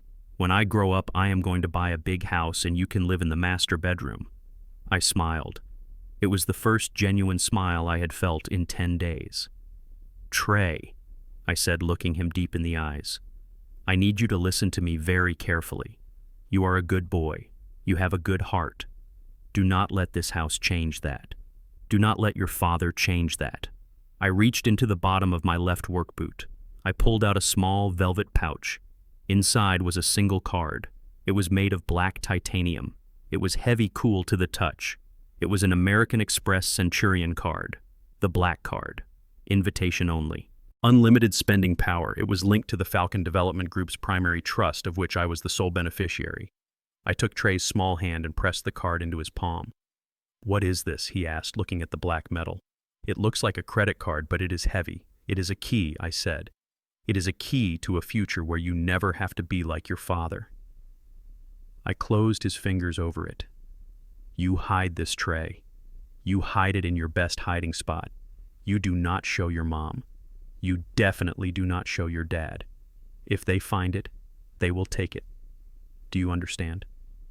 He nodded, sensing the gravity of the secret. "Keep it safe," I continued. "One day I will call you, or I will send for you. When I do, you bring this card. Until then, it is our secret. Can you keep a secret for Pop Pop?" "I promise," he whispered. "Good. Now go back inside. They will be looking for you. And Trey. Tomorrow, no matter what happens, no matter what noises you hear or what people say, you remember one thing. Pop Pop loves you, and Pop Pop did not leave you. I am just fixing the foundation." He hugged me tight. He smelled of soap and childhood innocence. I hugged him back, imprinting the feeling of him in my memory because I knew that after tomorrow I might not see him for a long time. "Go," I said gently. He slipped out the door and ran back toward the warmth of the house. I watched him go. He was the only thing I was leaving behind that had any value. I waited until the lights in the house began to go out one by one. The caterers left. The cleaning crew packed up their vans. Blake and Keisha went upstairs to the master bedroom, probably to dream about the money they thought they had secured with my signature. Silence fell over Maple Drive. I pulled out my burner phone. It was fully charged. I dialed Arthur Thorne. He answered on the first ring. He knew what night it was. Roosevelt Thorne said, "Are you safe?" "I am safe," I replied. "The question is the equipment ready?" "It is staged 3 miles out," Thorne confirmed. 3 Caterpillar excavators and a demolition crew of 12. They have the permits, they have the ownership documents, they have the disconnect orders for the utilities. And the police, I asked. "I spoke to the precinct captain personally," Thorne said. "He has seen the deed transfer. He knows Falcon Development Group is the legal owner of the property as of yesterday morning. He knows that any occupants currently in the dwelling are technically squatters. He has agreed to stand down and let the property owner exercise his rights to clear the land." "Good," I said. "What time?" Rosie Thorne asked. I looked at the house. I imagined the turkey in the oven. I imagined Blake's parents sitting at the dining table judging the silverware. I imagined Keisha trying to pour wine with a steady hand. Noon, I said. 12 o'clock sharp. I want the first bucket to hit the front porch right as they sit down to eat. Are you sure? Thorne asked one last time. There is no going back after this. This is scorched earth. They put me in a shed, Arthur, I said, my voice devoid of any warmth. They forged my name. They stole my dignity. They tried to erase me. I paused. Sanctuary is closed. Flatten it. Understood, Thorne said. See you at noon. I hung up the phone. I lay back on the fertilizer bags and stared at the roof of the shed. It was my last night in this backyard. Tomorrow there would be no backyard. There would be no house. There would be no lies. There would only be truth. And truth is heavy. Truth is loud. Truth looks a lot like a wrecking ball. I closed my eyes and waited for the sun to rise on Thanksgiving Day, the day of gratitude. And I had a lot to be grateful for. I was grateful that I had the power to show them exactly who they had messed with. Let them sleep. Let them dream. The wake-up call was coming. It was 4 in the morning on Thanksgiving Day, and the world was wrapped in a thick gray fog that swallowed the streetlights and muted the sleeping city of Atlanta. The air was damp and cold, the kind of chill that seeps into the wood of old buildings and the bones of old men. Inside the tool shed, my breath came out in white puffs as I sat up on the stack of fertilizer bags that had been my bed for the last 3 nights. I did not feel the cold. My blood was running hot with the adrenaline of a man who is about to walk out of prison. I stood up and stripped off the flannel shirt and the stained denim overalls I had worn for the last week. I let them fall to the dirt floor in a heap. They were the costume of the confused, helpless grandfather my daughter thought she knew. They were the rags of the victim. I kicked them into the corner near a rusted lawnmower blade. I would never wear them again. I reached for the garment bag I had hidden behind a stack of plywood. I unzipped it slowly, the sound loud in the small space. Inside hung my armor. It was a bespoke charcoal gray suit hand-stitched by a tailor in Milan who knew my measurements better than my doctor knew my heart rate. The fabric was Super 150s wool, soft as butter and tough as steel. I dressed in the semi-darkness, guided by the muscle memory of a man who had worn suits like this for 30 years in boardrooms my son-in-law could not even get a janitorial job in. I buttoned the crisp white dress shirt, feeling the starch against my skin.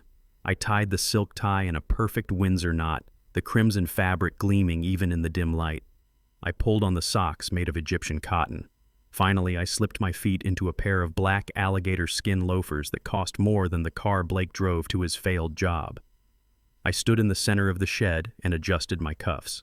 I reached into the pocket of the suit jacket and pulled out a gold pocket watch. It was not the cheap watch I wore around the house. This was a Patek Philippe, a gift from the board of directors of Falcon Development Group when we closed the deal on the Midtown skyscraper project. I checked the time. 4:15. Right on schedule. A low, powerful hum began to vibrate through the thin wooden walls of the shed. It was not the rattling engine of a garbage truck or the whine of a commuter car. It was a deep, throaty purr that signaled raw power wrapped in velvet. I opened the shed door. The fog swirled around the yard, obscuring the house where my daughter and her husband slept, dreaming of the money they thought they had stolen from me. I stepped out into the mist. There, idling in the alleyway behind the back fence, was a Phantom. A Rolls-Royce Phantom extended wheelbase painted a black so deep it looked like a hole in the universe. The Spirit of Ecstasy hood ornament caught the reflection of a distant streetlight glowing like a silver angel of vengeance. The rear door opened. A man stepped out. He was 6'2", built like a linebacker, wearing a black suit that fit him perfectly. It was Marcus, my head of security and personal driver for 20 years. He had parked the car silently, avoiding the gravel, professional to the core. He did not look at the dilapidated shed. He did not look at the muddy yard. He looked at me. He saw the suit. He saw the posture. He saw that Rosie the gardener was gone, and Mr. Jefferson, the chairman, had returned. "Good morning, sir," Marcus said, his voice low and respectful. "Good morning, Marcus," I replied. The air tasted different now. It tasted clean. I turned back to the shed for one final task. I walked to the workbench where I had eaten cold beans from a can just hours before. I pulled a thick, cream-colored envelope from my inside pocket. On the front, in bold, steady calligraphy, I had written a simple instruction: To Keisha, open when you are desperate. I propped the envelope up against a rusty can of paint thinner. It was the only thing in the shed that was clean. It stood out like a beacon. I knew she would find it. When the bulldozers came, when the reality of her choices crashed down on her, she would come running to the shed looking for her father. She would not find me. She would find this letter, and inside she would find the truth that would haunt her for the rest of her life. I turned away from the workbench. I stepped out of the shed and closed the door. I did not lock it. There was nothing left in there worth stealing. I walked across the frozen mud of the alleyway toward the car. Marcus held the rear suicide door open for me. The interior light spilled out, revealing acres of lamb's wool carpeting and polished walnut veneer. I stopped at the door. I felt a pull, a magnetic tug from the house behind me. It was the instinct of a father, the old habit of checking the locks, checking the windows, making sure the children were safe. I resisted it. I hardened my heart until it was as solid as the concrete foundations I used to pour. I did not look back at the house. I did not look at the window of the room where my grandson slept. I had given him the key to his future. The rest was up to fate. I ducked my head and slid into the back seat of the Rolls-Royce. The leather was soft and smelled of wealth and isolation. Marcus closed the door with a solid, heavy thud that sealed out the cold, the fog, and the betrayal. The silence inside the car was absolute. It was a sanctuary. "Where to, Mr. Jefferson?" Marcus asked, meeting my eyes in the rearview mirror.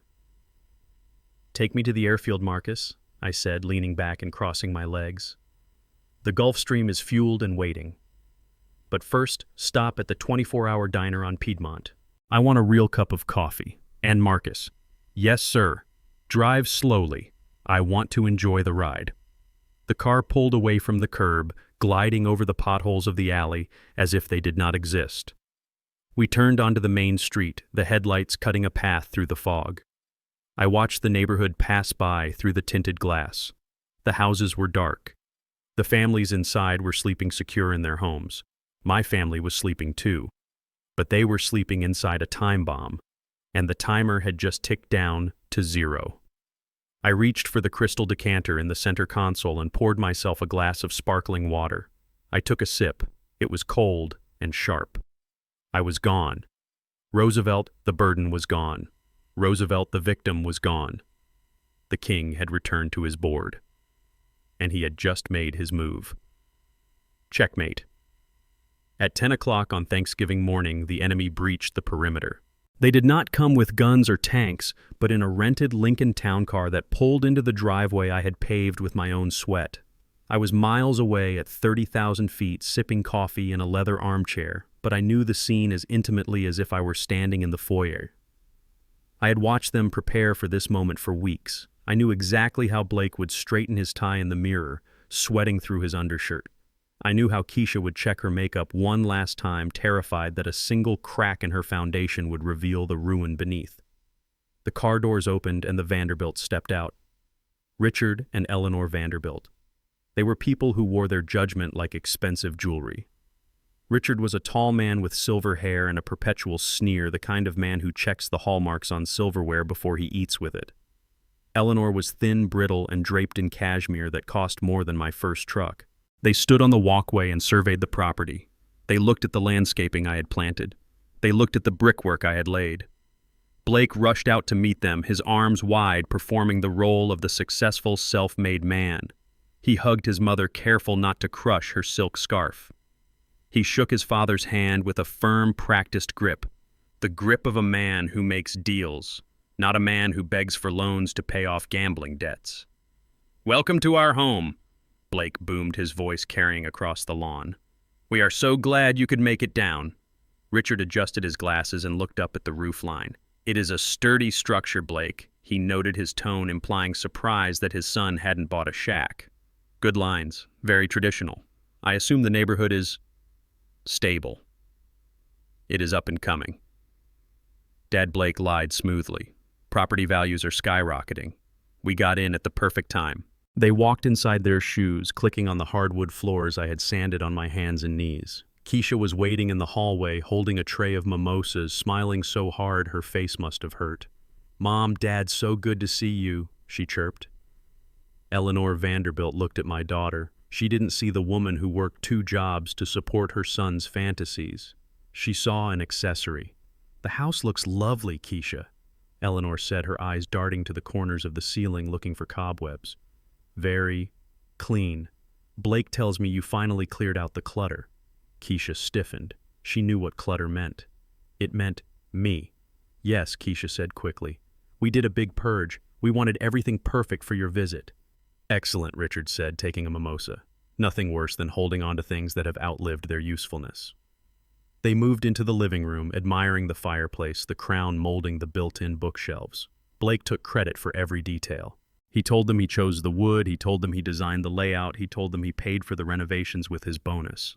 They nodded, impressed by the fiction, completely unaware that the architect, builder, and financier of their comfort was currently flying over the Carolinas, holding the detonator to their lives. While Blake poured drinks and spun tales of his stock market victories, Keisha glanced at the grandfather clock in the hall. It was 10:30. The schedule was tight. According to the plan she and Blake had whispered about in the dark, this was the window. While the guests were settling in with appetizers, she was supposed to slip out the back, retrieve the old man from the shed, and drive him to the nursing home before anyone noticed. She excused herself with a tight smile. "I just need to check on the turkey," she lied. She walked into the kitchen, the smile dropping from her face like a mask. She grabbed her car keys from the counter. She smoothed her dress, took a deep breath, and opened the back door. The morning air was still biting cold. Keisha wrapped her arms around herself and hurried across the lawn toward the tool shed. She hated that shed. It was an eyesore. She had already promised Blake they would tear it down next spring and put in a gazebo. She reached the wooden door. It was closed. She paused, listening. She expected to hear the coughing of a sick old man or the shuffling of boots. She heard nothing. "Dad," she hissed, tapping on the wood. "Dad, it is time. Get your bag. We have to go." Silence. She frowned. She looked back at the house to make sure no one was watching from the windows. She pulled the latch and swung the door open. The shed was empty. Keisha stepped inside, blinking in the dim light. She saw the pile of fertilizer bags where I had slept. She saw the empty can of beans on the workbench. She saw the heap of dirty overalls in the corner looking like a shed skin. But there was no Roosevelt. "Dad," she whispered, panic rising in her throat. She spun around, scanning the small space. He wasn't hiding behind the lawnmower. He wasn't in the corner. He was gone. Her heart began to hammer against her ribs. This wasn't part of the plan. The old man was supposed to be waiting, docile and defeated. He was supposed to be a package ready for delivery. Where could he go, she thought frantically. He is senile. He is confused. Then a terrifying thought gripped her. What if he wandered into the house? What if he walked through the front door right now wearing his dirty pajamas, babbling to Blake's parents? What if he told them he lived in the shed? It would ruin everything. The illusion of wealth, the facade of the happy family, it would all shatter instantly. She ran back out into the yard. She checked the side gate. It was latched. She checked the alleyway. Empty. She pulled out her phone and dialed my number. It went straight to voicemail. "Damn it, Dad!" She cursed, her fingers trembling. "Pick up!" She stood in the middle of the frozen lawn, torn between searching the neighborhood and rushing back inside to maintain the charade. If she left to look for me, Blake would be furious. If she stayed and I showed up, Blake would be destroyed. She ran back to the shed one last time, hoping she had just missed me. She kicked the pile of overalls. Nothing. She looked at the workbench again. She saw the rusty paint cans. She saw the old tools. In her panic, her eyes swept right over the cream-colored envelope propped against the thinner can. It was right there, plain as day, to Keisha. But fear makes people blind. She wasn't looking for a message. She was looking for a body. She was looking for a problem she needed to solve. She didn't see the letter. She only saw the absence. She ran back to the house, her heels sinking into the soft earth. She burst into the kitchen, breathless and pale. She leaned against the counter, trying to compose herself before returning to the living room. "He is gone," she whispered to the empty room. "The old fool is gone." She washed her hands, splashing cold water on her face.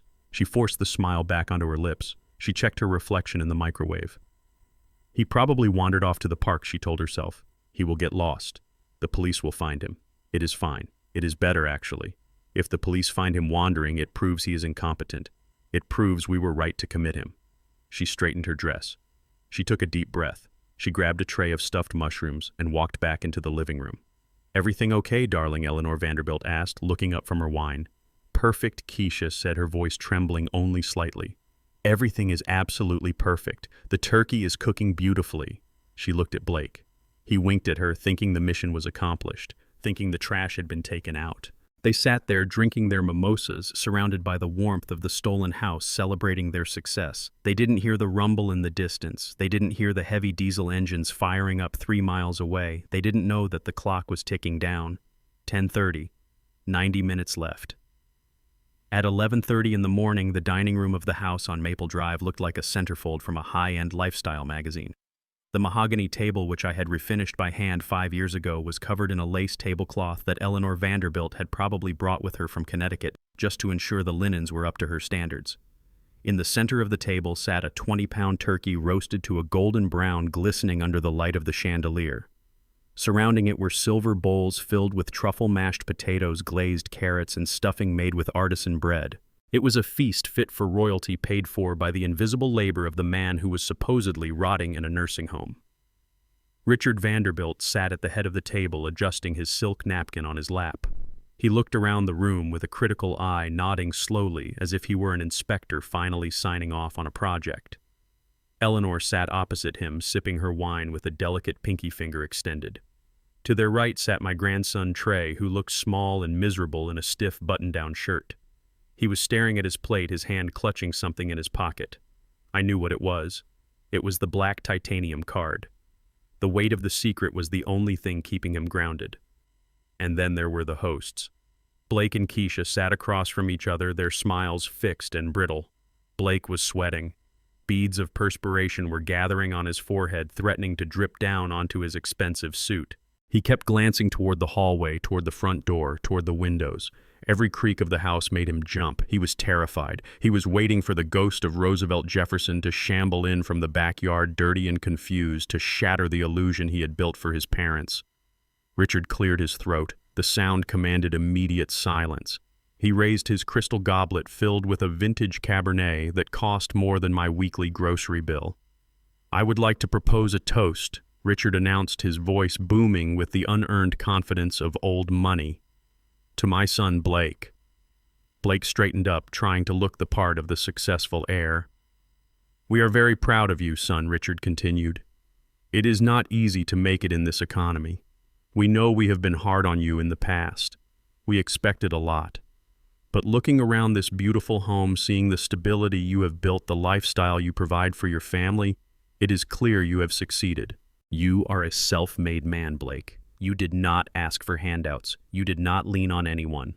You built this with your own vision and your own hard work." To Blake. "Hear, hear," Eleanor chimed in, clinking her glass against her husband's. To Blake, a true provider. Blake raised his glass, his hand trembling so badly the wine sloshed against the rim. "Thank you, Dad," he choked out. That means a lot, coming from you." He drank, gulping the wine down as if it were water. He needed the alcohol to numb the panic clawing at his throat. Self-made. The words must have tasted like ash in his mouth. He knew the truth. He knew he was drowning in debt. He knew the house belonged to his father-in-law. He knew he was a fraud. Keisha raised her glass too, but she did not drink. Her other hand was hidden beneath the table, clutching her smartphone. She was dialing my number for the 10th time in the last hour. I could imagine the sound of the voicemail buzzing in her ear. "Please leave a message."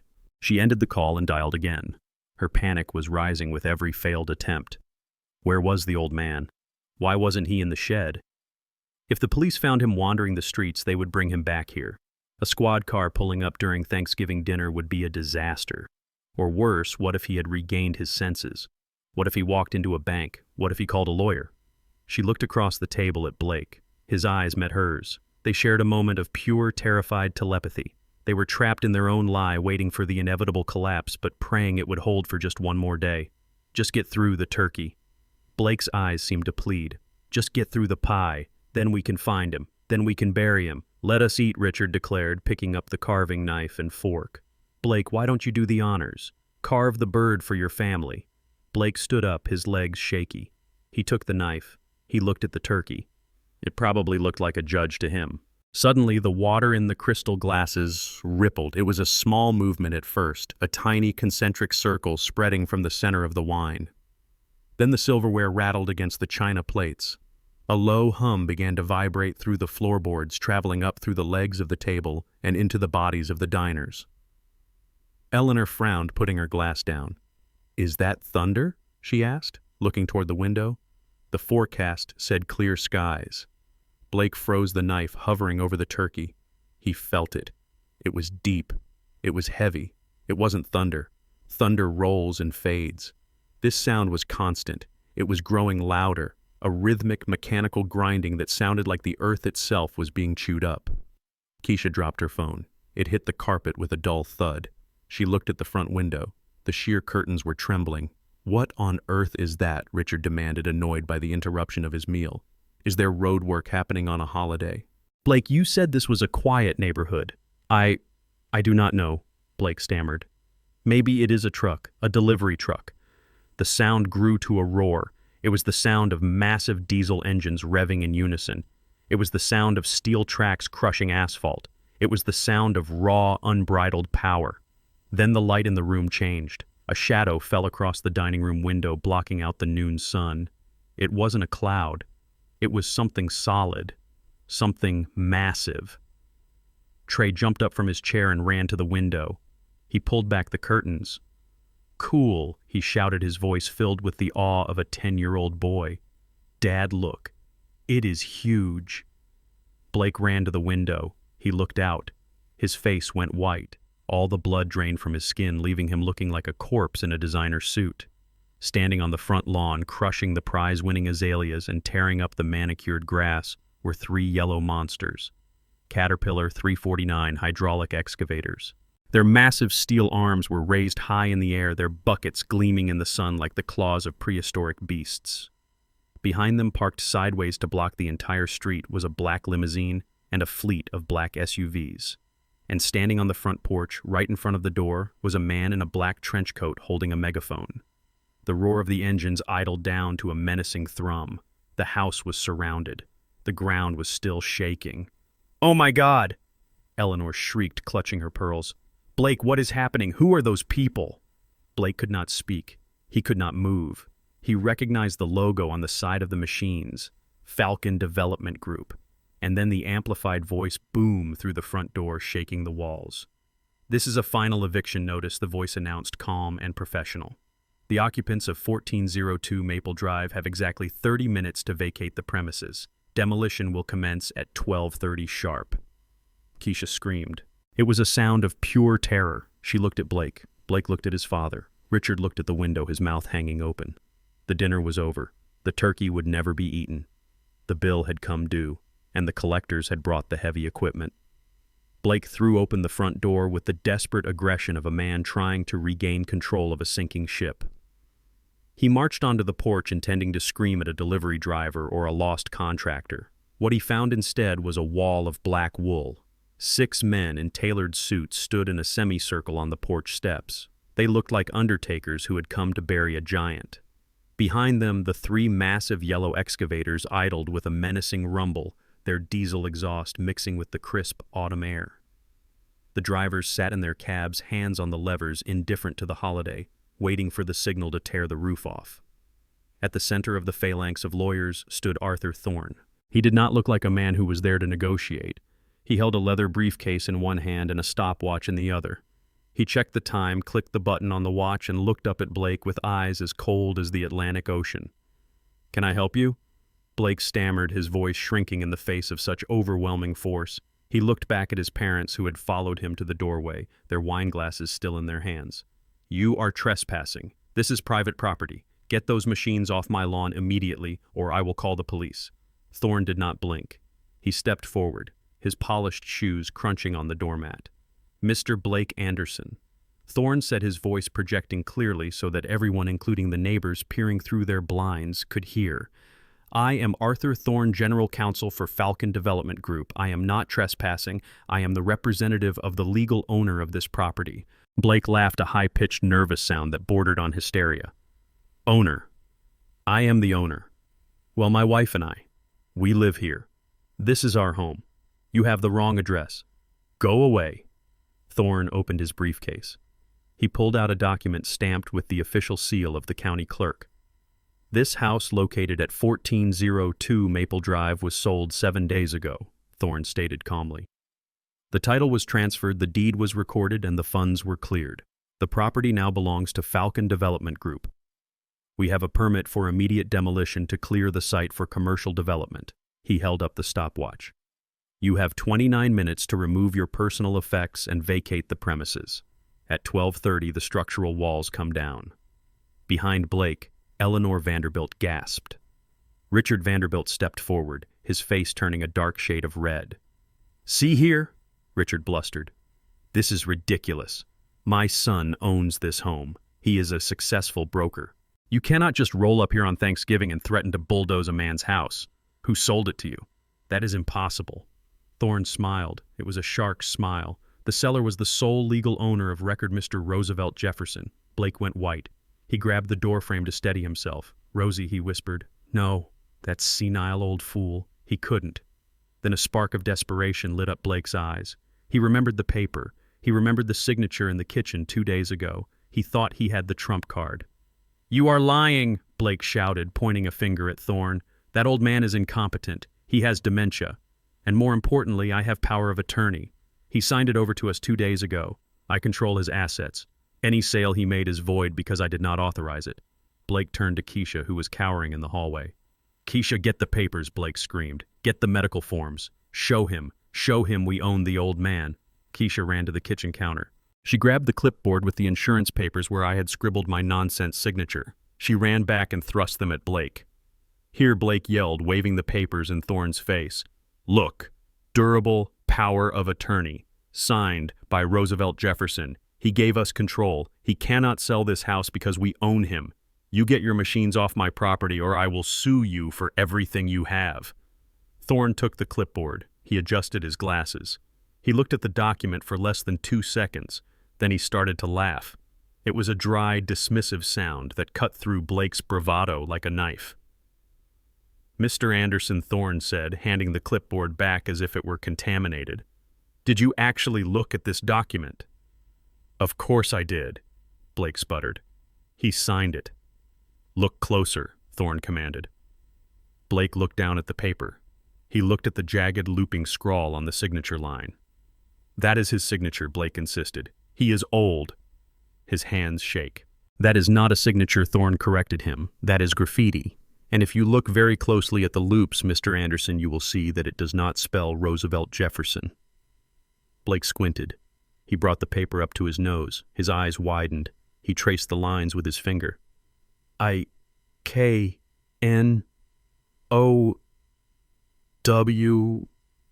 I know," Blake whispered. Thorne nodded. "Precisely. He knew. He knew you were trying to steal from him. He knew you were trying to commit him. And he knew that this document would be legally worthless in any court in Georgia. Roosevelt Jefferson did not sign away his rights, Mr. Anderson. He played you." Blake dropped the clipboard. The papers scattered across the porch, fluttering in the wind. "But the deed," Blake stammered, his reality fracturing. "We have lived here for 5 years. He promised it to us.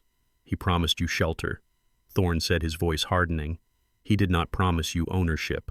And since you forged his signature on a $400,000 loan application with a predatory lender putting his property at risk, he decided to liquidate the asset before you could lose it for him." Richard Vanderbilt made a choking sound. "Forged," he repeated, looking at his son with horror. "Predatory lender. Blake, what is he talking about? You said the bonus paid for the renovations. You said the firm was booming." Blake shrank under his father's gaze. He looked like a child caught stealing from the collection plate. "Dad, it is a lie," Blake whined. "They are lying." "I have the affidavit from the lender right here," Thorne said, pulling another paper from his briefcase. "And I have the police report filed this morning regarding the identity theft and mortgage fraud." Thorne looked at his stopwatch again. 25 minutes, Mr. Anderson. The excavators are very expensive to operate. We do not like to keep them idling." Keisha started to cry. It was a thin, high wail of absolute despair. "Where is he?" she sobbed. "Where is my father?" Thorne looked at her. His expression softened just a fraction, but his eyes remained steel. Mr. Jefferson is currently in an undisclosed location enjoying his retirement. He wanted me to tell you that he hopes you enjoy your lunch. He also mentioned that the shed in the backyard is excluded from the demolition order, so if you need a place to store your things, you might start there. But we have guests, Eleanor Vanderbilt shrieked. We have a turkey. Thorne signaled to the foreman in the lead excavator. The machine revved its engine, a black cloud of smoke pumping into the air. The giant steel bucket slammed into the ground, shaking the porch. Madam Thorne said over the noise, I suggest you take the turkey to go. Blake looked at the machines. He looked at the lawyers. He looked at his parents, who were looking at him with a mixture of confusion and dawning revulsion. It is over, Blake whispered. He turned and ran back into the house, pushing past his parents. Grab the silver, he screamed at Keisha. Grab the jewelry. Grab anything you can carry. The Vanderbilts stood on the porch, frozen in the wreckage of their son's lies. Thorne checked his watch. 24 minutes, he announced to the empty doorway. He turned his back on the house and walked down the steps, straightening his tie. The demolition was about to begin. The chaos on the front lawn was a symphony of destruction that I conducted from 2,000 miles away. Inside the house, the panic was absolute. Blake was running back and forth from the living room to his car, his arms full of silverware and electronics, looking like a looter in his own home. He dropped a silver platter on the driveway, and it rang out with a discordant clang that was lost beneath the idle roar of the 3 Caterpillar excavators. His parents, Richard and Eleanor Vanderbilt, stood by the crushed azalea bushes, clutching each other as if they were witnessing the apocalypse. They watched their son, the self-proclaimed titan of industry, scrambling in the mud to save a flat-screen television. Their faces were masks of horror and confusion. They were realizing that the narrative of success they had been fed was a lie, and the reality was a foreclosure carried out by heavy machinery. In the center of this hurricane stood my daughter, Keisha. She was not running. She was not packing. She was frozen. She stood on the bottom step of the porch, her arms wrapped around herself, shaking violently. She looked at the machines, then at her husband, then at the empty driveway where my old truck used to be. Her eyes were wide and vacant. She was in shock. The world she had built on the foundation of my sacrifice had just liquefied beneath her feet. Arthur Thorne watched the scene with the dispassionate gaze of a man who had overseen hostile takeovers and corporate liquidations. He checked his stopwatch. 15 minutes remained. He signaled to one of his junior associates, a young woman in a sharp blazer who was holding a tablet case. She nodded and handed him an iPad Pro. Thorne walked through the mayhem, stepping over the dropped silver platter without breaking stride. He approached Keisha. He did not offer her a tissue. He did not offer her comfort. He offered her a screen. Mrs. Anderson Thorne said, his voice cutting through the noise of the engines. There is someone who wishes to speak with you. It is a matter of some urgency regarding the transition of the property. Keisha blinked, looking at him as if he were speaking a foreign language. Who? She whispered, her voice barely audible. Thorne did not answer. He simply held the iPad up to her face. The screen was black for a second, reflecting her own terrified, tear-streaked face. Then the connection stabilized. The pixels flared to life. The image that filled the high-definition screen was so bright, so vibrant that Keisha had to squint. It was a window into another world. The background was a deep, impossible blue. It was the color of the Caribbean Sea meeting a cloudless sky. The sun was shining with a brilliance that made the gray November day in Atlanta look like a black and white photograph. In the foreground, sitting on the white leather deck of a private yacht, was a man. He was not wearing dirty denim overalls. He was not covered in grease or dust. He was wearing a linen suit the color of oatmeal, tailored to perfection, with a silk pocket square that fluttered gently in the ocean breeze. On his wrist sat the gold Patek Philippe watch that caught the sunlight. In his hand he held a crystal flute of vintage champagne, the condensation beating on the glass. Keisha leaned in her breath, hitching in her throat. She recognized the eyes. They were the only thing that remained of the father she thought she knew. But the rest of him was a stranger. This was not Rosie the gardener. This was Roosevelt Jefferson, the majority shareholder. This was the man who signed the checks. Dad, she gasped, reaching out to touch the screen but pulling her hand back as if it were hot.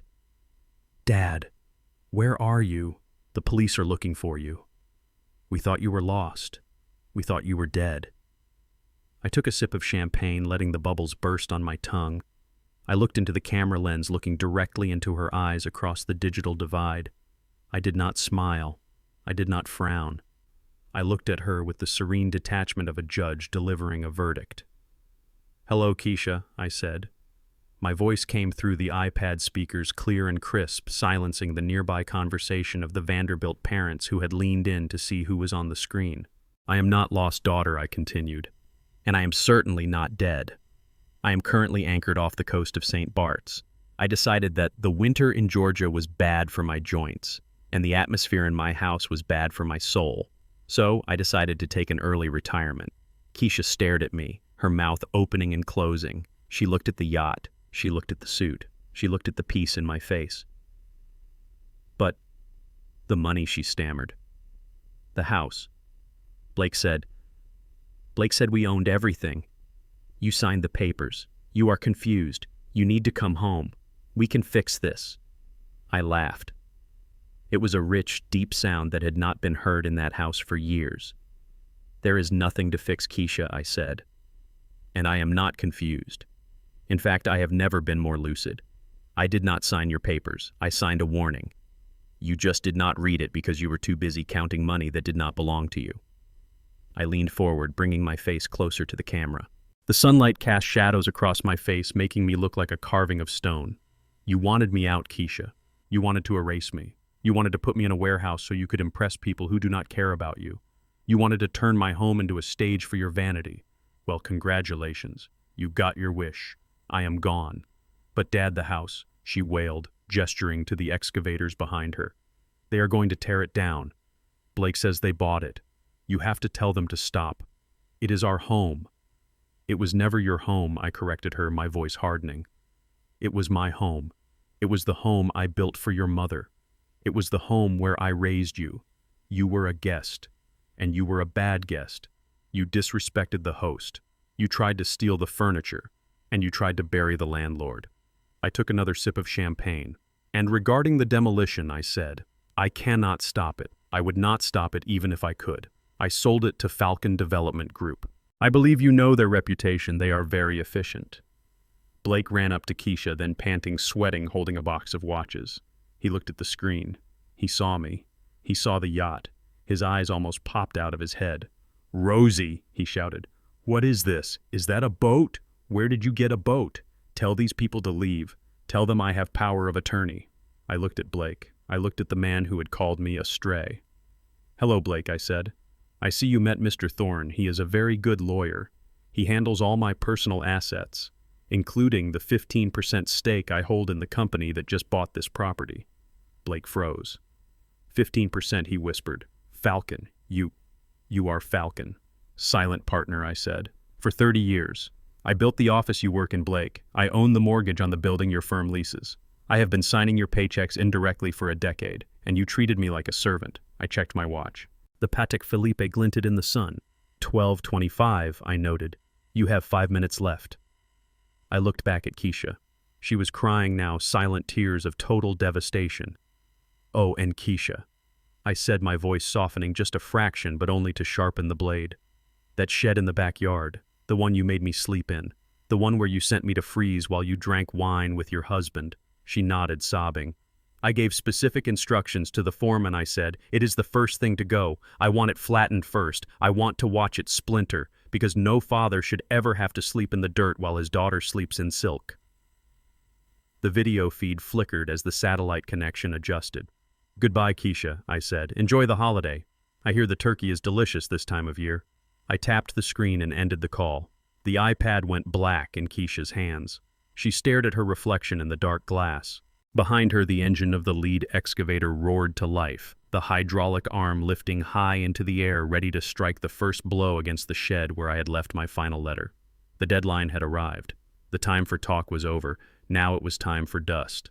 The video feed cut out, leaving the iPad screen black and glossy, reflecting the ruin on Keisha's face. The silence that followed was heavy, broken only by the idle rumble of the diesel engines waiting for the command to strike. But the real explosion had already happened. It had detonated right in the middle of the driveway, destroying the facade Blake Anderson had spent 5 years constructing. Richard Vanderbilt was the first to move. He turned slowly toward his son. His face, usually composed in an expression of aristocratic boredom, was now twisted into a rictus of pure fury. He looked at the house, then at the lawyers, then at the machines, and finally at Blake. He did not see a successful broker anymore. He saw a parasite. "You lied to us," Richard said. His voice was not loud, but it carried a weight that made Blake flinch as if he had been struck. "You told us you bought this house. You told us you were a partner at the firm. You told us you were handling the renovations." Blake scrambled backward, his hands raised in a pathetic gesture of defense. "Dad, listen. It is complicated. Rosie is confused. He is senile. He doesn't know what he is saying. That was a deep fake. You know how technology is these days. He isn't on a yacht. He is probably in a motel room using a green screen." Arthur Thorne stepped forward. He did not need to shout. He just held up a single piece of paper. "Mr. Vanderbilt," Thorne said, addressing the father, "this is the police report filed this morning for forgery and identity theft. Your son forged Mr. Jefferson's signature to secure a high-risk loan from a predatory lender. He has not made a trade at his firm in 6 months. He is insolvent. And as of this moment, he is trespassing on private corporate property." Richard snatched the paper from Thorne's hand. He read it in 3 seconds. He crumbled it in his fist and threw it at Blake's chest. "You forged a signature." Richard spat the words out like poison. "You act like a criminal. You live like a squatter in another man's house, and you parade us around here like trophies. You made us accomplices to your fraud." Eleanor Vanderbilt was trembling. She looked at the muddy lawn. She looked at her Italian shoes sinking into the dirt. She looked at Keisha, who was staring at the ground. "We bragged about you," Eleanor whispered, her voice trembling with humiliation. "We told the club members you were a prodigy. We told them you were a real estate mogul, and you are nothing but a grifter living in your father-in-law's basement." "Mom, please," Blake begged, reaching for her arm. "I just needed a little more time. The market is turning. I can fix this. I just need a bridge loan. If you could just loan me $50,000, I can pay off the shark and we can sue Rosie for the house." Richard laughed. It was a harsh barking sound. "A loan," Richard roared. "You want a loan? You just lost your inheritance, Blake. Do you hear me? You are cut off. The trust is frozen effective immediately. I am not throwing good money into a black hole. You want to be a big shot. You figure it out." Richard grabbed Eleanor's arm. "Come on, Eleanor. We are leaving. I will not stay another second in this sham." "But—" "The turkey," Eleanor wailed, looking at the house. "Leave it," Richard commanded. "We are going to the airport." They walked to their rental car, stepping over the silver platter Blake had dropped earlier. They got in and slammed the doors. They did not look back. They reversed down the driveway, nearly hitting one of the black SUVs, and sped away down the street. Blake stood alone in the driveway. His safety net was gone. His audience was gone. His lies were stripped away, leaving him naked and shivering in the cold November wind. He looked at the house he had pretended to own. He looked at the wife he had dragged into his deception. Keisha was not looking at him. Her eyes were fixed on something else. She was staring past the house, past the porch, past the lawyers. She was staring at the backyard. The foreman of the demolition crew leaned out of his cab. He looked at Thorne. "Mr. Thorne," the foreman shouted over the engine noise, "we are clear to proceed." The owner wanted the outbuilding down first. He pointed the hydraulic arm toward the shed.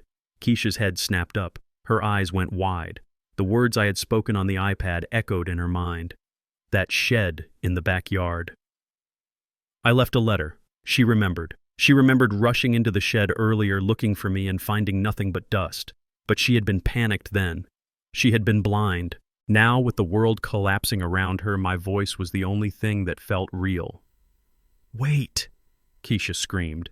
She broke into a run. She shoved past Blake, who was staring blankly at the asphalt. She ran past Thorne, who watched her with mild interest. She ran around the side of the house, her heels digging into the soft earth, ruining her shoes, tearing her stockings. "Stop!" she yelled at the excavator operator. "Stop!" The massive machine was already pivoting its tracks, churning up the grass. The arm was extending the steel bucket, poised like a hammer over the fragile wooden roof of the tool shed. Keisha threw herself at the shed door. She yanked it open. It swung wide, banging against the siding. She threw herself inside, falling onto her knees in the dirt. She scanned the room frantically. The fertilizer bags, the old rags, the rusty tools. There, propped against a can of paint thinner sitting on the workbench in a beam of dusty light, was the cream-colored envelope. To Keisha. Open, When you are desperate. She grabbed it. Her fingers tore at the heavy paper. She scrambled backward out of the shed just as the shadow of the excavator bucket fell over the doorway. She rolled onto the grass, clutching the letter to her chest. Behind her, with a sound like a thunderclap, the steel bucket smashed into the roof of the shed. Wood splintered, glass shattered. The structure collapsed in a cloud of dust and debris, flattening the space where I had slept for 4 nights. Keisha did not look back. She sat in the wet grass, gasping for breath, and pulled the contents of the envelope out. There were 2 documents. The first was a bank statement. But it was not mine. It was Blake's. It was a statement from a hidden account in the Cayman Islands. It showed transfers, thousands of dollars, money that should have gone to rent, money that should have gone to bills, money that I had secretly given them to help them survive. But the transfers were not going to debt collectors. They were going to a woman named Veronica Miller, living in Buckhead. Keisha flipped to the second document. It was a paternity test result. The probability of paternity was 99.9%. The child was a 3-year-old boy. The father was Blake Anderson. Keisha felt the air leave her lungs. The world tilted on its axis. He wasn't just broke. He wasn't just a liar. He was cheating. He had a whole other family. He had been taking the money I gave them, the money she worked 2 jobs for, and he was funneling it to a mistress and a secret child in the most expensive district in the city. He had made her evict her own father. He had made her humiliate me. He had made her sleep in a house built on fraud, all to protect a life he was living with someone else. She stood up. She held the papers in her hand like a weapon. She walked back around the house. Blake was standing by the porch arguing with Thorne, trying to buy more time. He looked up and saw Keisha. He saw the dust on her dress.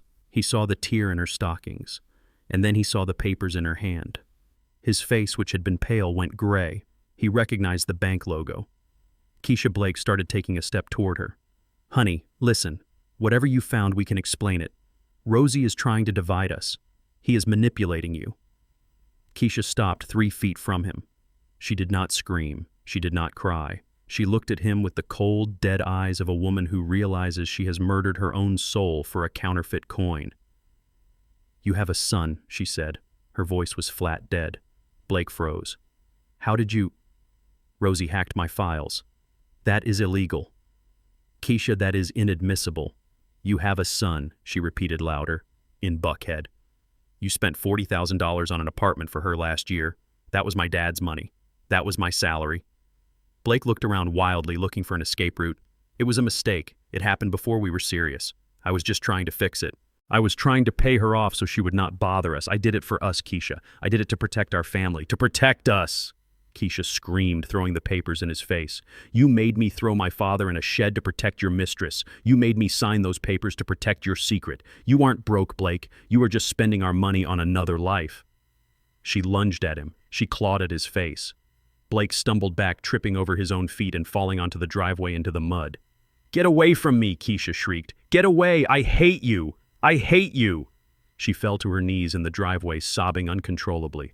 The papers fluttered around her, settling in the mud like dead leaves. The DNA test, the bank statement, the proof of her complete and total foolishness. Thorne watched the scene with a grim expression. He checked his watch. 12:30, Thorne announced. He signaled the lead excavator. The engine roared. The machine turned away from the ruins of the shed and faced the house I built, the house where Keisha took her first steps, the house where Beatrice died. The steel teeth of the bucket bit into the roof of the front porch. Wood groaned. Shingles flew. The entire front of the house sheared away, exposing the living room like a dollhouse. The festive table, the roast turkey, the crystal glasses, it was all exposed to the cold daylight. Keisha looked up. She saw her home being eaten alive. She saw Blake crawling backward in the mud, trying to get away from her. She saw the lawyers watching impassively. She was alone. She had no father. She had no husband. She had no home. She screamed a long, tearing sound of absolute regret, but her voice was lost beneath the roar of the engines and the sound of 40 years of history crashing down into a pile of rubble. The destruction of 1402 Maple Drive was not a tragedy. It was a correction. The lead excavator swung its massive yellow arm and the steel bucket crashed through the roof of the master bedroom. The sound was like a bomb going off. Wood splintered and glass exploded outward in a glittering shower. The walls I had framed with my own hands 30 years ago buckled and collapsed, sending a plume of drywall dust into the cold November air. I watched on the screen as the second machine drove straight through the bay window of the living room. It plowed over the expensive furniture Blake had bought on credit. It crushed the dining table where 10 minutes ago they had been toasting to their own lies. The 20-pound golden turkey rolled off the table and was instantly flattened under a steel track, grinding it into the dirt along with the Persian rug. Blake Anderson stood in the driveway watching his kingdom turn to rubble. He looked small. He looked pathetic. He was covered in mud, his suit ruined his face, a mask of absolute disbelief. He turned to run to get to his car to escape the nightmare he had created, but he did not make it 3 steps. A siren wailed, cutting through the mechanical roar of the demolition. 2 police cruisers screeched to a halt at the curb, blocking the exit. Officers swarmed out, their hands on their holsters. Arthur Thorne stepped forward, pointing a finger directly at Blake. "That is him," Thorne said, his voice cutting through the chaos. "That is the man who forged the loan documents." Blake froze. He looked at the officers, then at Thorne, then at the ruins of the house. He tried to speak, but only a strangled sob came out. The officers grabbed him. They spun him around and slammed him against the hood of the black SUV. The click of the handcuffs was audible even over the sound of the crushing timber. "You have the wrong guy," Blake screamed as they shoved him into the back of the squad car. "My father-in-law told me to do it. He is the one you want. He is crazy. He set me up. Nobody listened." The door slammed shut, sealing him inside his new reality. He was going to spend Thanksgiving in a holding cell and the next 10 years explaining to a judge why he stole a house from an old man. Keisha did not look at her husband. She did not move to help him. She stood in the middle of the yard, her heels broken, her dress torn, surrounded by the debris of her childhood home. She watched the excavator tear down the wall of her old bedroom. She saw her life disintegrate. She had no husband. He was a criminal and a cheater with a secret family. She had no father. She had betrayed him, and he had vanished. She had no home. It was being loaded into dump trucks right before her eyes. She fell to her knees in the dirt, clutching the DNA test and the bank statement to her chest. She opened her mouth to scream, but no sound came out. She was a statue of regret, sitting in the wreckage of her own greed. The dust from the house settled on her hair, turning it gray, making her look like the old woman she had tried to discard. I watched it all from the deck of the yacht. The feed cut out as the local news crews arrived to film the spectacle, but I had seen enough.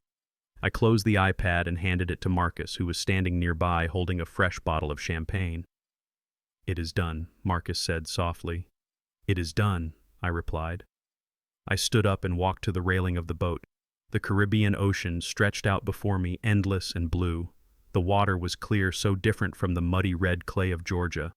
The air was warm, smelling of salt and freedom. "They thought I was just an old man," I said, speaking to the wind and the waves. They looked at my gray hair and my slow walk, and they saw weakness. They saw a resource to be mined until it was empty. They forgot who I am. I looked down at my hands.